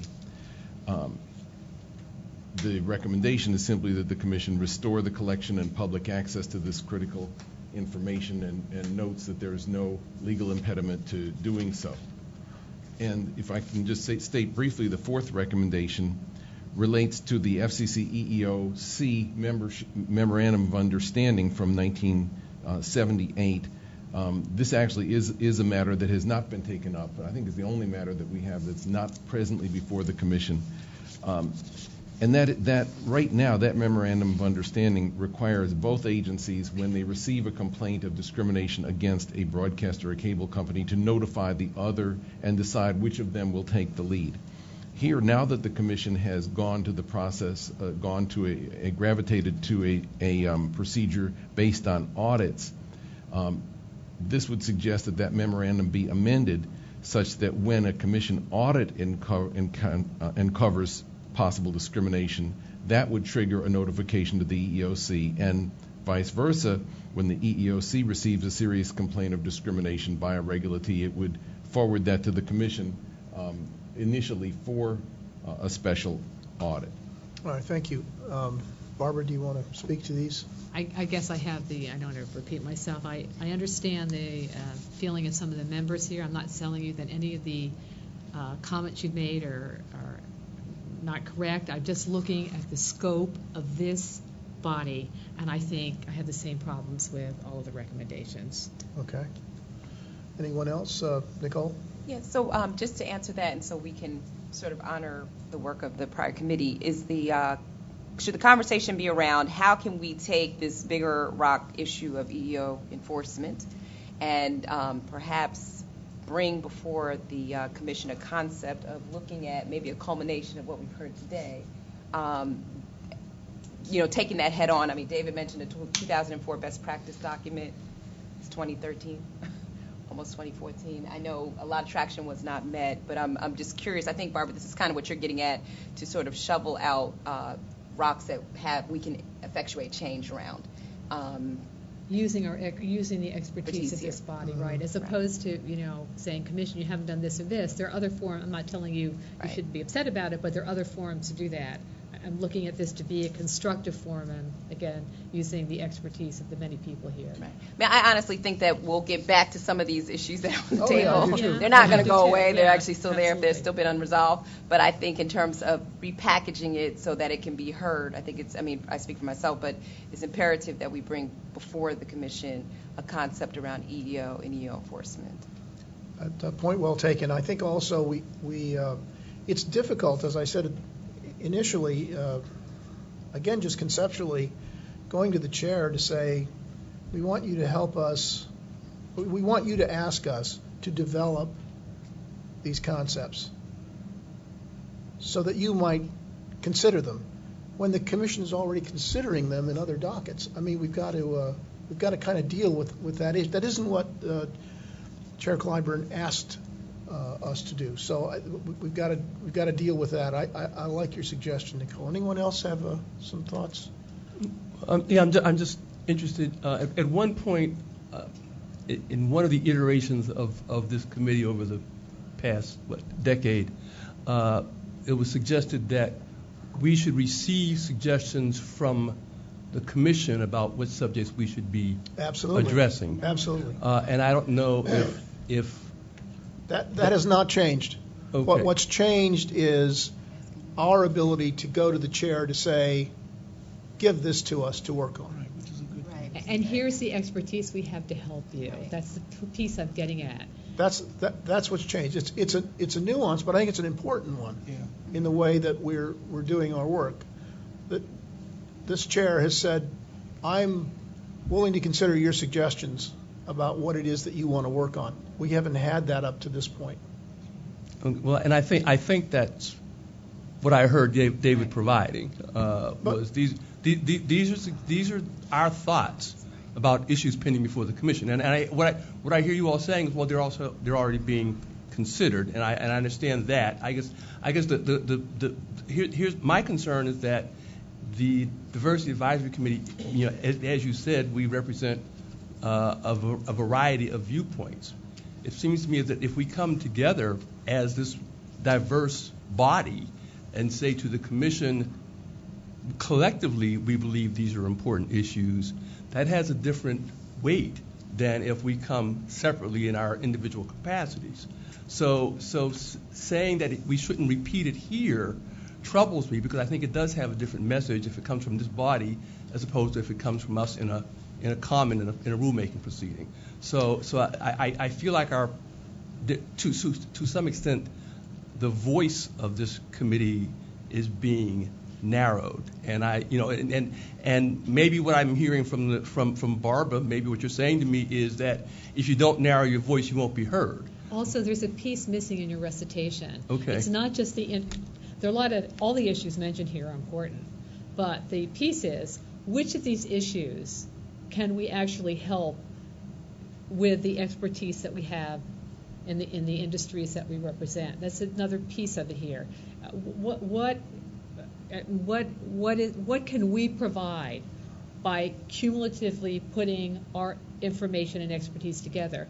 And that's different than an issue in a legal proceeding. Sure. It's different. It's harder, actually. Yeah. All I would say is that if ideas come out of a subcommittee here, then it seems to me that we have it's appropriate for the subcommittee to bring it to the full committee and have a vote on whether or not this is something we want to present to the commission. And that's what's happened today. And right? but I heard you saying don't bring this to us, which is what troubles me. I think if the body says we want to say this to the commission, I'd like to have some dialogue about whether or not we should be saying that to the commission. Well, I think actually in my role, I can tell you what I think was within the constructs of our charter. I think that is my role here, first of all. And I don't think our role here is to use this body to raise issues we've already raised with the commission and another basically way to lobby them or repeat it, especially if they're pending another proceeding. I do not think that's the role, and I do not think that's what's contemplated by our charter. So I will say that. And I don't think every idea is appropriate to be raised. Not that they're important ideas, but no, I don't see the role of this committee as broadly as it has. And I think it can be more effective if it's narrower and sticks within the charter and sticks within the expertise of the committee. I think it will be much more valuable and much more appreciated and much more effective. Okay. Well, this is helpful. This is a very helpful dialogue then, because I think certainly as we go forward in our subcommittees, we need to be conscious of the guidance you're providing us today. So I thank you for that. But Barbara, just a quick question. Can we go back, though, before the commission and ask, as part of the subcommittee work, that the committee is interested in kind of revisiting, where these things are and if they are progressive enough to sort of accommodate, this changing landscape, something like that? I mean, I think there's some value in kind of interesting. I think it's that's something to explore, I think, in your working group. And basically, I'd break it down as, what is it that we want to explore? How can we bring our expertise to help explore it, as opposed to just say, you do it? What we want to get away from is that this committee's been a lot like this. You do it, commission. You do. Here's another idea for you to do. When I think the most effective committees actually produce their own body of work. I can point to them. In the Media Security Reliability Council, they actually came up with defense plans that have been adopted by many of the broadcast television and radio stations. They did it by putting all the people in a room from different companies and combining their cumulative expertise to come up with best practices. And they have a body of work. They have a body of work that they claim it's attributable to them. I'd love us to be able to come up with something that we say, this is the work of our committee. Look at it. Here it is on the website. We've done it. You can rely on it for this reason. It's hard. It's harder. It's harder than saying, okay, here's an issue, you do it. And I'm not being glib, and I'm not being disrespectful, please. I think also, I just like to note, we have been operating under a structure where we have been asked to work on certain things.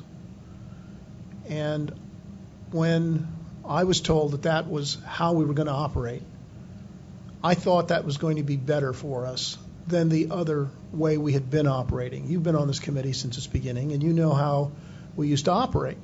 And I thought that because of the fact that we were sending up all these recommendations and they weren't being acted on. So I thought, well, that's fine. Let them ask us to what they tell us what they want us to work on, and then we can do that. And then and I told them, look, if you're going to operate this way, then when we send you stuff, you got to act on it. After all, you told us you wanted us to work on it. So, but that hasn't worked out so well from my perspective, and I know from other people it's been fairly frustrating.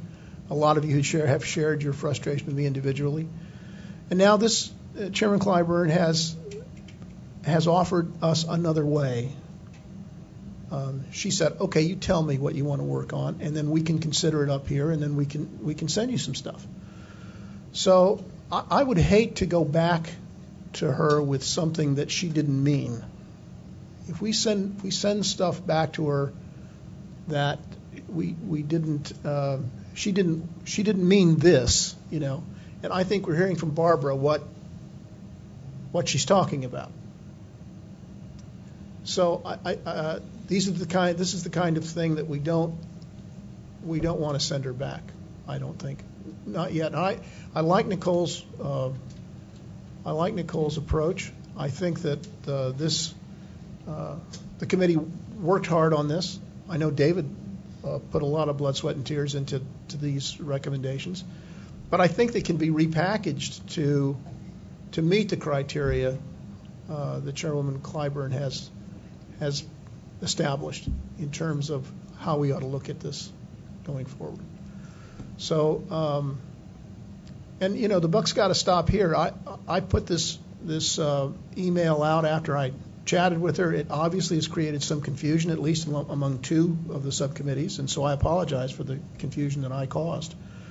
And but I think, David, we ought to follow Nicole's suggestion and not vote on these, table them, and try to repackage them and try to understand how we can better meet Chairwoman Clyburn's criteria and give her something that meets those criteria that we can go to work on. I can concur with that. I don't want to speak for the entire working group, but just for myself. But would like to note that there is a question of jurisdiction that it might be useful to clarify because it will arise in other places, and that is whether the fact that there is a pending petition for rulemaking or that a matter has been raised by third parties in a docket deprives this committee of jurisdiction over it. What would happen, for example, if the committee put forth a recommendation and while it was considering it, a third party filed a petition for rulemaking? Does that take it off of our table, or is it relevant to whether we ought to be heard about it? Many of the best recommendations of federal advisory committees that have focused on civil rights came from when industry experts and private sector experts and academics came together specifically to consider recommendations that third parties had made. The nation's rules on redlining, on environmental justice, on environmental regulations in many cases, consumer protections often came about because of the intervention and participation and guidance of advisory committees at a time when agencies and departments were somewhat vexed considering aggressive proposals that had been made and propounded by third-party organizations. And it was particularly, we've had some experiences like that here as well. So it's just a question, just to be sure that we understand what we can do and what we can't and why, that be useful to be clarified. Mm-hmm. Well, under the instructions as I receive them, as I understand them, that what you suggest is not within our purview right now. Now, that doesn't mean it couldn't be. The chair could say, this petition has been filed. We'd like your collective expertise on it, and we think you have something to offer the commission's process here. But right now, that's not what I understand we're supposed to be doing. So if it's all right with everyone, we'll table these recommendations at this point, and we will revisit them when they hopefully can be repackaged. And we've still got to deal with the others, the market barriers to entry recommendations. So we'll take that up as soon as we can. I was going to say, Chairman, so the protocol, will we do a conference call, or will those just be delivered to us in some type of package so that we don't delay the deliverables to the commission? Right. I don't know. A lot of it will depend on David's ability to repackage this. And can't do a conference call unless it still counts as a meeting. That's right. So we have to give notice and so forth. Okay. So it's just not as easy as calling a conference call. Okay, yeah, because we still have to hear the other committees, so I was just curious. Right. Okay, yeah. So I'd like to adjourn this meeting unless there's anyone who has anything else to bring before this august body. Yes, Steve. When do you think our next meeting might be to take Well, up these others? I haven't had an opportunity to talk to Barbara or to Tom about this, but I'm hoping that we can meet sometime in December. I know December's not a great time, but we've only met twice this year, and so I'd like to get another meeting under our belt. And as soon as Barbara's got to find out when this room is available. It's in great demand, so we'll see what we can do. And as soon as we find out, we'll put the word out. If there are any terrible dates, I know Christmas, but are there any terrible dates early in December? Because I know we are in conflict with the radio show now. Would you please let me know, and then I'll make sure. Send Barbara an email. Just I'll make sure I'll avoid that. Again, Barbara, thanks for all your work. Tom, thanks for all your work. We really appreciate it. And I'm going to call this meeting adjourned. Thank you all for coming. Thank you.